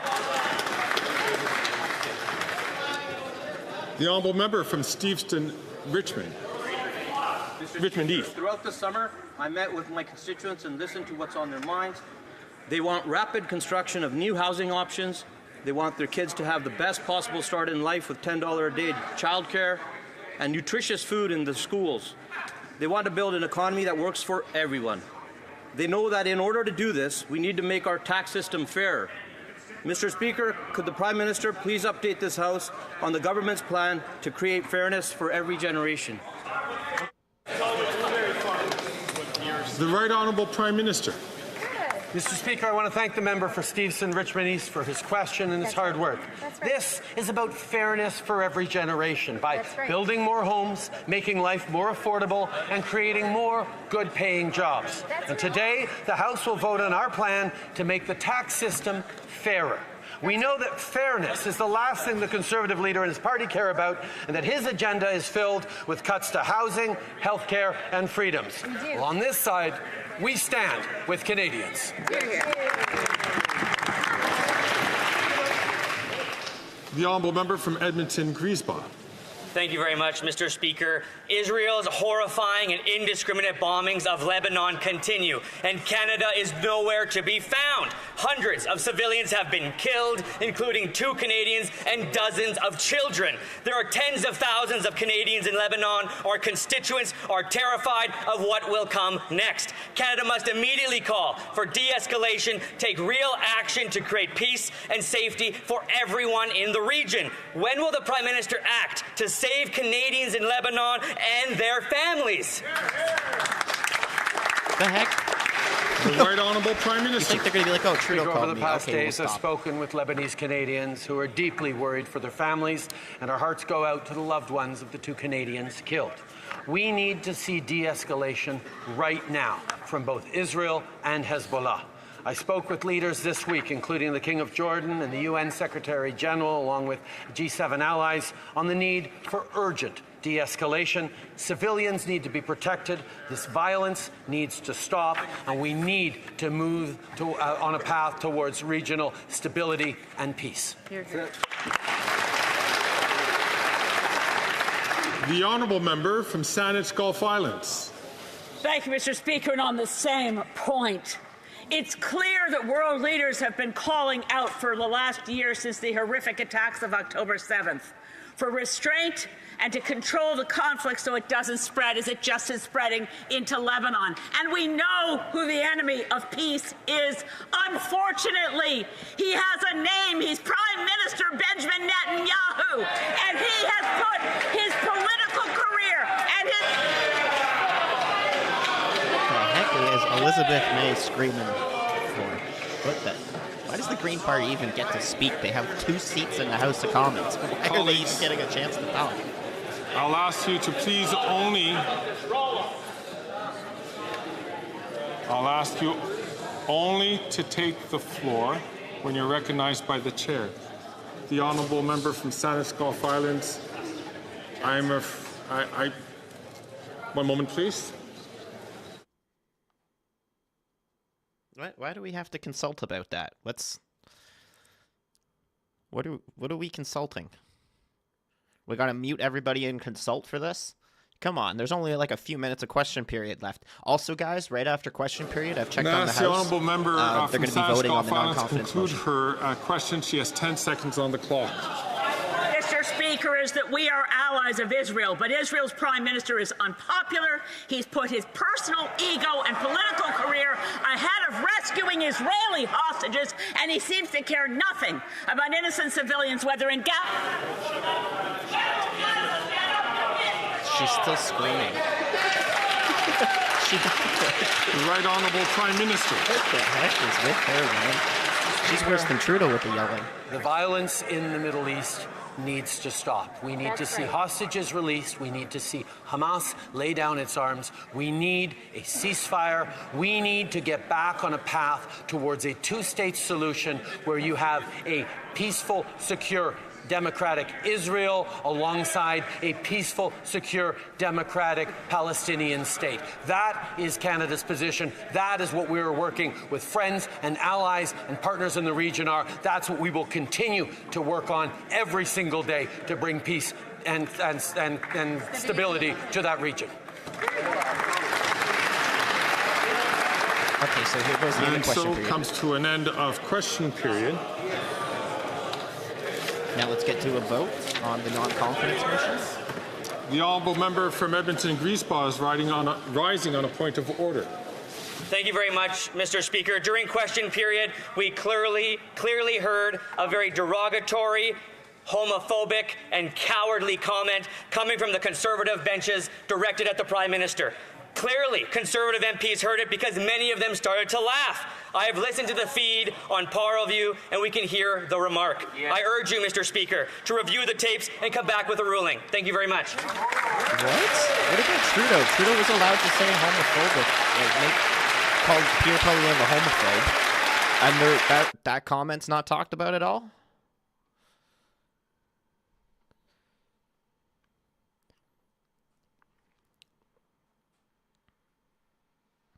What? I thank the honourable member from Edmonton Griesbach for his intervention. I will take it under advisement and come back to the House if this is necessary. It being 3:34, the House will now proceed to the taking of the deferred recorded division of the motion of Mr. Poilievre relating to the business of supply. As it is 3:34, we'll now proceed to the taking of the deferred recorded division on the motion of Mr. Poilievre relating to the business of supply. Call in the members. Okay, so they're just going to get right to a vote? They're not even going to talk about it? So confidence in the Prime Minister and the government. Opposition motions coming through. We're going to get a vote.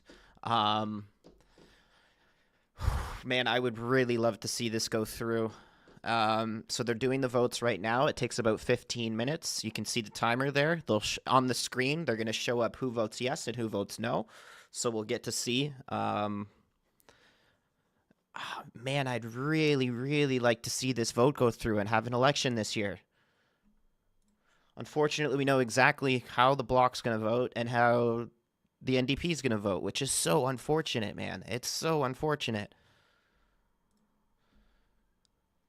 Like, I do polls on this channel, and they get about, 16 to 18,000 votes, and 99% of the people who vote want an election this year. I'm pretty sure everybody in chat wants an election this year. I mean, say in chat if you want an election this year. How about we do a quick poll?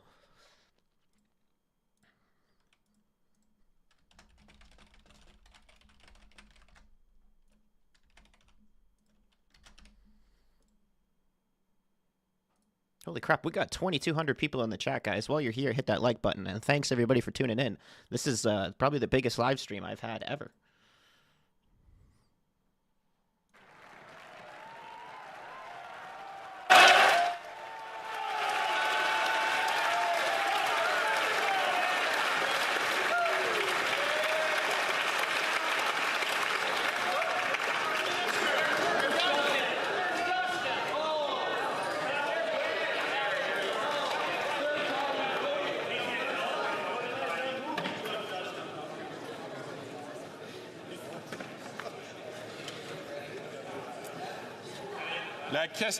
The question is as follows. Mr. Poilievre, seconded by Mr. Nader, moved that the House has no confidence in the Prime Minister and the government. By Mr. Nader, moved that the House has no confidence in the Prime Minister and in the government. The 10-minute period for voting, for members voting electronically has started, and the House will now proceed to the vote for members participating in person. All those in favour of the motion will please vote.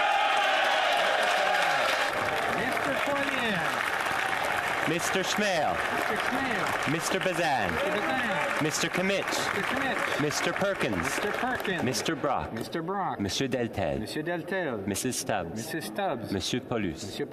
Mr. Scheer. Mr. Upal. Ms. Landsman. Mr. Hallan. Ms. Lewis Haldeman Norfolk. Mr. Barrett. Mrs. Gray. Mr. Barlow. Ms. Dancho. Mr. Ellis. Mr. Kelly. Mr. Baldinelli. Mr. Cooper. Mr. Williams. Mr. Caputo. Mr. Jennis. Mr. Small. Mr. Lawrence. Mr. Richards. Mr. Duncan Stormont Dundas South Glengarry. Monsieur Berthold. Mr. Workington. Mr. Chong. Mr. Abutayev. Mrs. Kuzi. Mr. Seaback. Ms. Ferrari. Mrs. Block. Mr. Stewart, Miramichi Grand Lake. Mr. Chambers. Mr. Viss. Mr. Doherty. Mr. Macaulay, Edmonton West. Mr. Lloyd. Monsieur Brassard. Mrs. Goodridge. Mr. Moore. Mr. Aitchison. Monsieur Godin. Madame Vien.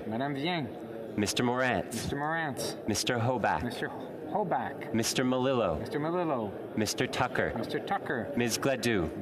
Okay, so we know all Mr. the Conservatives Canna. are going to vote for this.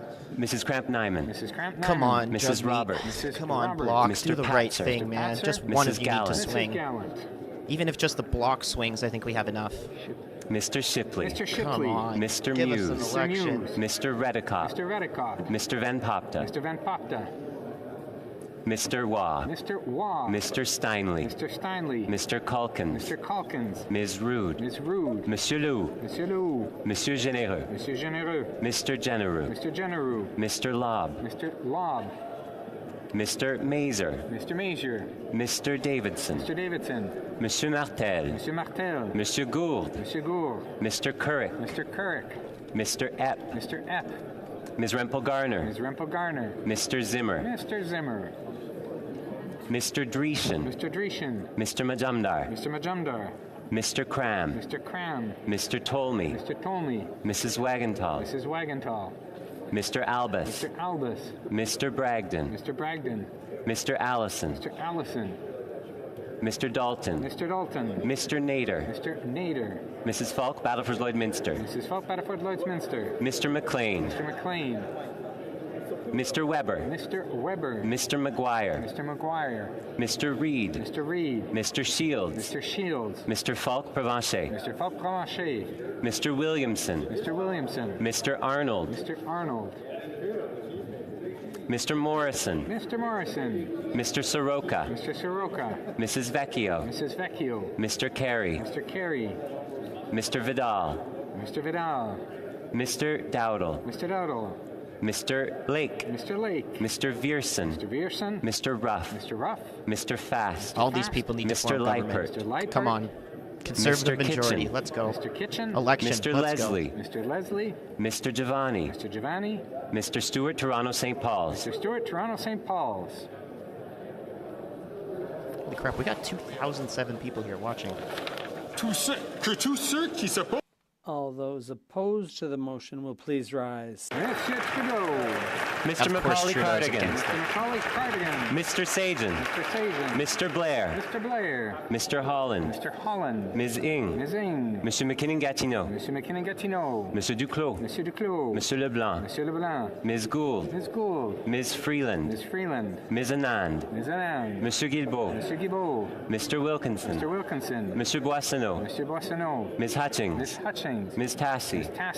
Mr. Varani. Ms. Sachs. Ms. Suds. Ms. Chagger. Ms. Murray. Mr. McKay. Ms. Scrow. Mr. McGinty. Mr. Scarpaleggia. Mr. Casey. Monsieur Vandal.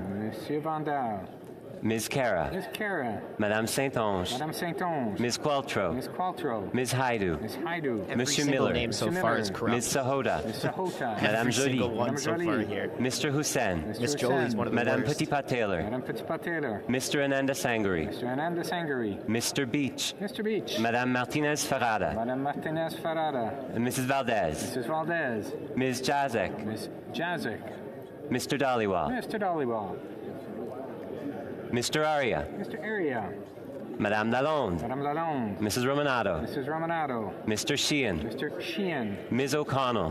Ms. O'Connell. Mr. Oliphant. Mr. Oliphant. Madame Bendayan. Madame Bendayan. Mr. Gerritsen. Mr. Gerritsen. Mr. Lamoureux. Mr. Lamoureux. Madame Gerritsen is Fautier. being sued right now. Mr. Fragascados. Mr. Fragascados. Mr. Biddle. Mr. Biddle. Ms. de Brusen. Mr. Brusen. Mr. Vancouverden. Mr. Vancouverden. Mr. Baptiste. Mr. Baptiste.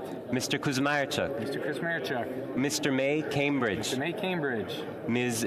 Dillon. Ms. Dillon. Ms. Zarowitz. Ms. Zarowitz. Mr. Assassi. Mr. Assassi. Mr. El Khoury. Monsieur El Khoury.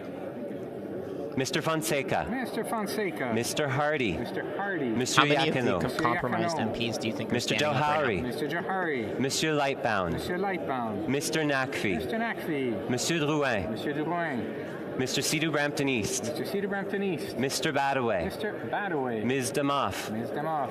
Mr. Sousa. Mr. Sousa. Mr. Dogood. Mr. Dogood. Mrs. Atwin. Mrs. Atwin. Mr. Maloney. Mr. Maloney. Mr. Housefather. Mr. Housefather. Mr. Sarai. Mr. Sarai. Mr. Kellaway. Mr. Kellaway. Ms. Vandenbeld. Ms. Vandenbelt. Monsieur Serré. Correction. Monsieur Sanson. Monsieur Sanson. Monsieur Serré. Monsieur Serré. Madame Koutrakis. Madame Koutrakis. Madame Brière. Madame Brière. Mr. Fisher. Mr. Fisher. Mr. Long. Mr. Long. Mr. Longfield. Mr. Longfield. Mr. McDonald Avalon. Mr. McDonald Avalon. Mr. McKinnon Coquitlam Port Coquitlam. Mr. McKinnon Coquitlam Port Coquitlam. Mr. Morrissey. Mr. Morrissey. Mr. Shifke. Monsieur Shifke. Madame Shanahan. Madame Shanahan. Ms. Sidhu Brampton South. Ms. Cedar Brampton South. Mr. Sorbara. Mr. Sorbera. Ms. Hefner. Ms. Hefner. Mr. Turnbull. Mr. Turnbull. Mr. Nur Mohammed. Mr. Nur Mohammed. Ms. Khalid. Ms. Khalid. Mr. Chang. Mr. Chang. Madame Zaid. Mrs. Zaid. Mr. Rogers. Mr. Rogers. Ms. Yip. Ms. Yip. Mr. Blois. Mr. Blois. Madame Latanzio. Ms. Latanzio. Mr. Lewis Kitchener-Conestoga. Mr. Lewis Kitchener-Conestoga. Mr. Pulowski. Mr. Pulowski. Mr. Van Bynen. Mr. Van Bynen. Madame Mendez. Madame Mendez. Mr. Ali. Mr. Ali. Mr. Baines. Mr. Baines. Ms. Bradford. Ms. Bradford. Madame Châtel. Madame Châtel. Madame Diab. Madame Diab. All right, Mr. that's pretty much Gahir. the end of the Lib votes there. Mr. They're all Hanley. standing up. Mr. Hanley. Then I think they go to Kayabaga. NDP or they go to Bloc Madame first. Lapointe. Madame Lapointe. And Mr. come McDonald on, those are the Malpeck. swing Mr. votes. McDonald Malpeck. Mr. Meow. Do the right Meow. thing, man. Mrs. Stick up for Thompson. your constituents. Thompson. Come on, Bloc. Mr. Carr. Mr. Carr. Come on, Ms. Johnny. Gainey. Ms. Gainey. Monsieur Blanchet. Monsieur Blanchet. Monsieur Sainte-Marie. Monsieur Ah, Saint-Marie. there you Monsieur go. Terrien. Monsieur All the Terrien. Bloc are Madame voting with the Normandin. Liberals, just like they said they would. Monsieur Simard. Monsieur Simard. Monsieur Bergeron. Monsieur Bergeron. Monsieur Garon. Monsieur Garon. Madame de Bellefeuille. Madame de Bellefeuille. Madame Michaud. Madame Michaud. Monsieur Fortin. Monsieur Fortin. Monsieur Brunel Duceppe. Monsieur Brunel de Sept. Monsieur Villemur. Monsieur Villemur. What did Trudeau promise these Madame Bloc? Gaudreau. Madame These Gaudreau. Bloc separatists Madame for Larouche. this Madame vote? Larouche. Monsieur Savard. Monsieur Barcelou Duval. Monsieur Barcelot Duval. Monsieur Shouldn't be allowed to Monsieur make a Plamondon. coalition. If you're a minority Madame government, Vignola. that's Madame Vignola. the will of the Madame people. Posé. Madame Posé. Monsieur People didn't Champoux. vote in Monsieur the Champoux. Bloc and the Monsieur NDP to Beaulieu. be with the Monsieur Liberals. They Beaulieu. voted Monsieur in the Lemire. Bloc for Monsieur Bloc Lemire. reasons and Madame the NDP for Sinclair NDP Desgagnés. reasons. Madame Sinclair Desgagnés. Madame Chabot. Madame Chabot. Madame Desbiens. Madame Desbiens. Monsieur Blanchette-Jonca. Monsieur Blanchette Jonca. Madame Bérubé. Madame Bérubé. Monsieur Désilé. Monsieur Désilé. Mr. Singh. Mr. Singh. Mr. Massey. Mr. Massey. Ms. Matheson. Miss Matheson. Ms. McPherson. Miss McPherson. Ms. Idlout. Ms. Idlout. Ms. Gazan. Ms. Gazan. What a joke. Mr. McGregor. Mr. McGregor. Madame Hughes. Madame Hughes. Mr. Cannings. Mr. Cannings. Ms. Ashton. Miss Ashton. Monsieur Bouleris. Monsieur Boleris. Mr. Angus. Mr. Angus. Mr. Davies. Mr. Davies. Monsieur Desjardins. Mr. Traitors Desjardins. right here, Ms. man. Zarillo. Ms. Zarillo. Ms. Kwan. Ms. Kwan. Oh, even the two little Ms. green May, parties Senate are voting Islands. against an May, election. Senate Why? Because you're going to lose Mr. your Morris. seats. Mr. Morris. Brutal. La Chambre Brutal.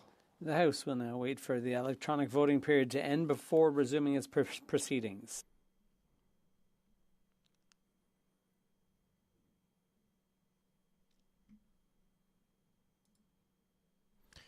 Brutal.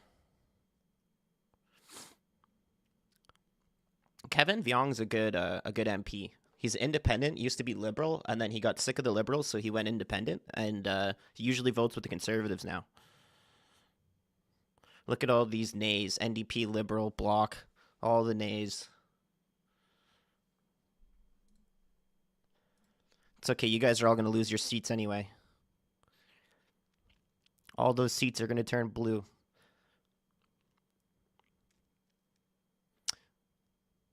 Brutal.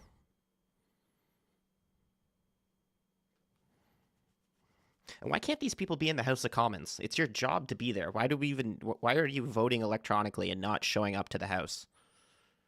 Like, you get paid enough money. You can't come to these votes in person?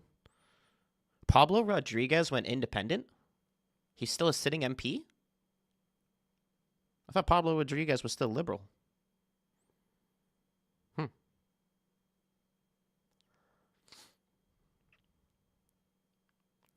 Look at that, guys.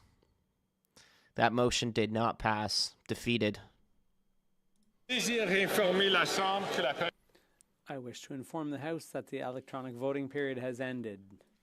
If members were unable to vote due to technical difficulties, they may now use the raise hand function and the chair will recognize them.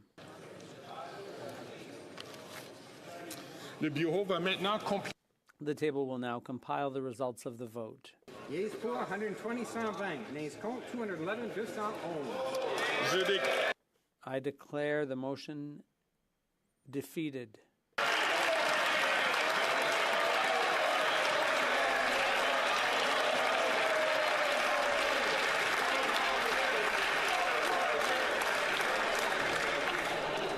La Chambre procédera. The House will now proceed. La Chambre procédera. The House will now proceed to the taking of the deferred recorded division on the motion at second reading of Bill C-223 under private members' business. La question est la suivante. The question is as follows. By Mr. Green, moved that Bill C-223, an act to develop a national framework for a guaranteed livable basic income, be now read a second time and referred to the Standing Committee on Human Resources, Skills and Social Development and the Status of Persons with Disabilities. The 10-minute period for members voting electronically has started, and the House will now proceed to the vote. We will start with the sponsor of the item. See how all the Liberals left? Ms. Kazan. They all left. We will now proceed to members participating in person. All those at my left who favor the motion will please rise. Sixth row. Madam Hughes. Madam Hughes. Mr. Cannings. Mr. Cannings. Ms. Ashton. Ms. Ashton. Cinquième rangée. Fifth row. So now this is voting for a universal basic income, a livable. Troisième. Third row on my left. Yeah. McGregor. Mr. McGregor. Deuxième. So that way you can Second just row on afford my the left. basic Ms. things. McPherson. You can Ms. just McPherson. scrape Ms. by. Idlow. Ms. Idlow. And Trudeau can take everything else that you First get. row on my left. Mr. Massey. Mr. Massey. Mr. Singh. Socialist Mr. NDP Singh. bill. Ms. Matheson. Ms. Matheson. Que tous ceux à ma droite qui All those on my right in favor of the motion will please rise. Sixth row. Mr. Hanley. Mr. Hanley. Mr. McDonald Malpeck. Mr. McDonald Malpeck. Fifth row on my right who support the motion. Mr. McDonald Avalon. Mr. McDonald Avalon. Mr. Morrissey. Mr. Morrissey. Ms. Hefner. Ms. Hefner. Mrs. Zaid. Mrs. Zaid. Mr. Rogers. Mr. Rogers. Fourth row on my right. Mr. Hardy. Mr. Hardy. Mr. Nakfi. Mr. Nakfi. Ms. Damoff. Ms. Damoff. Mrs. Atwin. Mrs. Atwin. Mr. Fisher. Mr. Fisher. Mr. Long. Mr. Long. Ms. May, Saanich Gulf Islands. Ms. May, Saanich Gulf Islands. Mr. Morris. Mr. Morris. Third row on my right. Mr. Area. Ms. DeBrusen. Ms. DeBrusen. Ms. Zarowitz. Ms. Zarowitz. Mr. Assassi. Mr. Assassi. Monsieur El Khoury. Monsieur El Khoury. Ms. Kwan. Ms. Kwan. Second row on my right. Mr. Casey. Mr. Casey. Mr. Desjardins. Mr. Desjardins. Ms. Zarillo. Ms. Zarillo. First row on my right. Monsieur Bouleris. Monsieur Bouleris. Mr. Angus. Mr. Angus. Mr. Davies. Mr. Davies.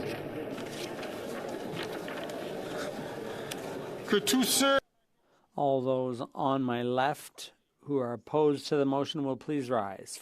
Sixth row. Mr. Morrison. Mr. Morrison. Mr. Dowdle. Mr. Dowdle. Mr. Vierson. Mr. Vierson. Mr. Giovanni. Mr. Giovanni. Mr. Stewart, Toronto St. Paul's. Mr. Stewart, Toronto St. Paul's. Monsieur Blanchette-Jonca. Monsieur Blanchette-Jonca. Madame Bérubé. Madame Bérubé. Cinquième rangée. Fifth row on my left. Mr. Dreeshen. Mr. Dreeshen. Mr. Majumdar. Can you represent your constituencies? Mr. Tolmie. Mr. Tolmie. Mrs. People want an Wagenthal. election. Mrs. Wagenthal. I don't Mr. get it. Albus. Mr. Albus. Mr. Bragdon. Mr. You're Bragdon. elected to Mr. represent Allison. Canadians, Mr. not Allison. represent your own Mr. Nader. self-interest. Mr. Nader. Mr. McLean.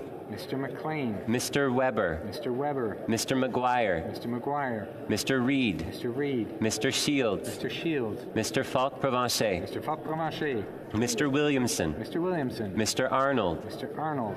Madame Saint-Clair Degagné. Madame Sinclair Degagné. Madame Desbiens. Madame Desbiens. Fourth row on my left. Mr. Muse. Mr. Muse. Mr. Redicott. Mr. Redicott. Mr. Van Popta. Mr. Van Popta. Mr. Waugh. Mr. Waugh. Ms. Rude. Ms. Rude. Monsieur Lou. Monsieur Lou. Monsieur Généreux. Monsieur Généreux. Mr. Genereux. Mr. Genereux. Mr. Lobb. Mr. Lobb. Mr. Mazer. Mr. Major. Mr. Davidson. Mr. Davidson. Monsieur Gould. Monsieur Gould. Mr. Currick. Mr. Kirk. Mr. Epp. Mr. Epp. Monsieur Plamondon. Monsieur Plamondon. Third row on my left. Mr. Macaulay, Edmonton West. Mr. Macaulay, Edmonton West. Mrs. Goodridge. Mrs. Goodridge. Mr. Moore. Mr. Moore. Monsieur Godin. Monsieur Godin. Madame Vien. Madame Vien. Mr. Morant. Mr. Morantz. Mr. Hoback. Mr. Hoback. Mrs. Cramp-Nyman. Mrs. Cramp-Nyman. Mrs. Roberts. Mrs. Roberts. Mr. Patzer. Mr. Patzer. Mrs. Gallant. Mrs. Gallant. Deuxième rangée. Second row on my left. Mr. Kelly. Mr. Baldinelli. Mr. Baldinelli. Mr. Cooper. Mr. Cooper. Mr. Williams. Mr. Williams. Monsieur Berthold. Monsieur Berthold. Mr. Workington. Mr. Workington. Mr. Abu Taif. Mr. Abu Taif. Mrs. Kuzi. Mrs. Kuzi. Ms. Ferrari. Ms. Ferrari. Mrs. Bloch. Mrs. Bloch. Madame de Bellefeuille. Madame de Bellefeuille. Madame Michaud. Madame Michaud. Première rangée. First row on my left. Mr. Schmale. Mr. Bazan. Mr. Bazan. Mr. Kimmich. Mr. Kimmich. Mr. Perkins. Mr. Perkins. Mr. Brock. Mr. Brock. Monsieur Deltel. Monsieur Deltel. Mrs. Stubbs. Mrs. Stubbs. Monsieur Paulus. Monsieur Paulus. Ms. Lewis, Haldeman, Norfolk. Miss Lewis, Haldeman, Norfolk. Mrs. Gray. Mrs. Gray. Mr. Barlow. Mr. Barlow. Mr. Ellis. Mr. Ellis. Monsieur Saint-Marie. Monsieur Saint-Marie. Monsieur Terrien. Monsieur Terrien. Que tous ceux All those on my right opposed to the motion will please rise. Mr. Baines. Mr. Baines. Ms. Bradford. Miss Bradford. Mr. Gahir. Mr. Gahir. Madame Lapointe. Madame Lapointe. Back to Madame Châtel. Madame Châtel. Mr. Miao. Mr. Meow. Mrs. Thompson. Miss Thompson. Fifth row on my right. Mr. McKinnon, Coquitlam, Port Coquitlam. Mr. McKinnon, Coquitlam, Port Coquitlam. Madame Shanahan. Madame Shanahan. Miss Cedar Brampton South. Miss Cedar Brampton South. Mr. Sorbara. Mr. Sorbara. Mr. Chang. Mr. Chang. Ms. Yip. Ms. Yip. Mr. Lewis, Kitchener-Conestoga. Mr. Lewis, Kitchener-Conestoga. Mr. Van Bynen. Mr. Van Bynen. Third row on my right. Monsieur Yakino. Monsieur Yakino. Mr. Johari. Mr. Johari. Mr. Sidhu, Brampton East. Mr. Cedar Brampton East. Mr. Badaway. Mr. Badaway. Mr. Sousa. Mr. Sousa. Mr. Duguid. Mr. Duguid. Mr. Sarai. Mr. Sarai. Mr. Kellaway. Mr. Kellaway. Ms. Vandenbeld. Ms. Vandenbeld. Madame Koutrakis. Madame Koutrakis. Madame Brière. Madame Brière. Third row on my right. Ms. Jones. Ms. Jones. Ms. O'Connell. Ms. O'Connell. Mr. Lamoureux. Mr. Lamoureux. Mr. Fragascatos. Mr. Fragascatos. Mr. Vancouverden. Mr. Vancouverden. Mr. Kuzmarchuk. Mr. Kuzmarchuk. Mr. May Cambridge. Mr. May Cambridge. Ms. Dillon. Ms. Dillon. Mr. Assassi. Mr. Interesting that the Assassi. Liberals are against this. That's kind of weird. Deuxième rangée à ma droite. Second row on my right. Mr. McGinty. Mr. McGinty. Mr. Scarpaleggia. Mr. Scarpaleggia. Ms. Cara. Ms. Cara. Usually the Liberals are Madame a lot more Saint-Onge. social now. Madame Saint-Onge. Ms. Sahota. Ms. Sahota. Madame Petitpas-Taylor. Madame Petitpas-Taylor. Ms. Jazek. Ms. Jazek. Première rangée à First row on my right. Mr. Sajan. Mr. Sajan. Ms. Hutchings. Ms. Hutchings. Ms. Tassi. Ms. Tassi. Mr. Varani. Mr. Varney. Ms. Sack. Ms. Sachs. Ms. Murray. Ms. Murray. La Chambre. The House will now wait for the electronic voting period to end before resuming its proceedings. Yeah, see, the Liberals are all against this, and the Bloc. The NDP's kind of on their own when they're going to be passing motions now because they're not in a coalition technically anymore. So I don't know how they expect to table stuff and get anything passed if the Liberals aren't going to vote with them. Which is weird because if Jagmeet wanted to get more things out of the Liberal government, he would have stayed in the coalition, and this motion probably would have passed. And he could have used his voting on the non-confidence agreement, on the non-confidence motion from the Conservatives to get more stuff. So it's he kind of shot himself in the foot, if you get what I'm saying. None of their motions are going to pass. One Liberal voted yes. Gerritsen voted yes as well. Interesting. All right, so just while these votes are going on, guys, I'm going to let you know that in half an hour, we're going to be switching over to the other live stream. I'll probably end this one just after this vote here. There might be a cool point of order or something after, but we're pretty much wrapping up here. The next stream is on this link right there, and it's going to be committee business. Conservative MPs Barrett and Cooper, and MP Brock is supposed to be there as well.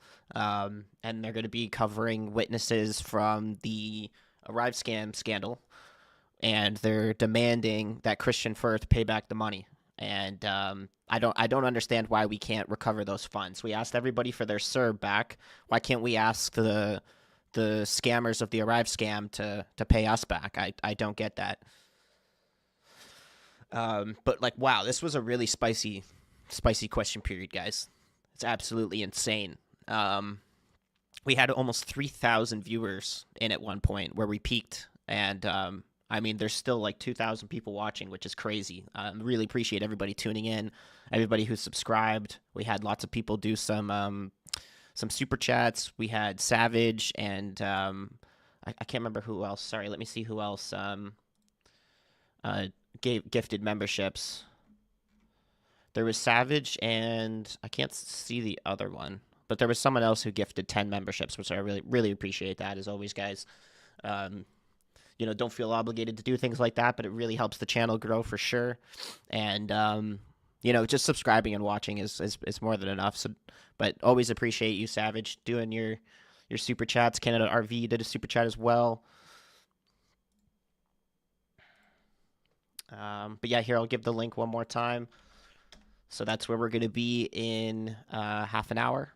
Well, 28 minutes now. We're going to be heading over there to that live stream.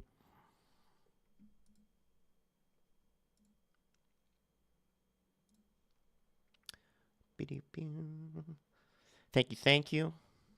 Appreciate the kind words in chat. You guys are always great to chat with, man. I always appreciate seeing you guys in the chat, especially some of the people that keep coming in and, that are familiar faces now and like to see each other. I love when you guys chat to each other and say, hey, so, and you guys just talk. You guys are great. You guys are great to chat with.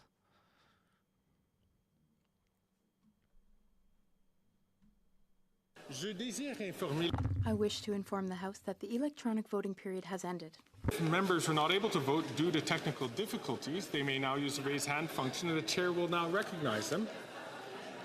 I see the honourable member from Willowdale has Thank you, Mr. Speaker. Given my exuberance for Bill C-223, I voted twice in error.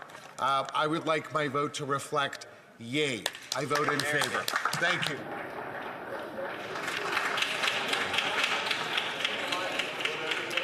The honourable member from Sherwood Park, Fort Saskatchewan. Thank you, Chair. I had a problem with the voting app, and I wish to cast a vote as nay. The honourable member from Regina Leuven. I had a problem with the app as well, Mr. Speaker, and I'd like to vote nay. Looks like they're having some technical difficulties today.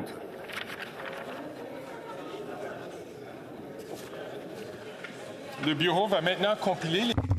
The table will now compile the results of the vote.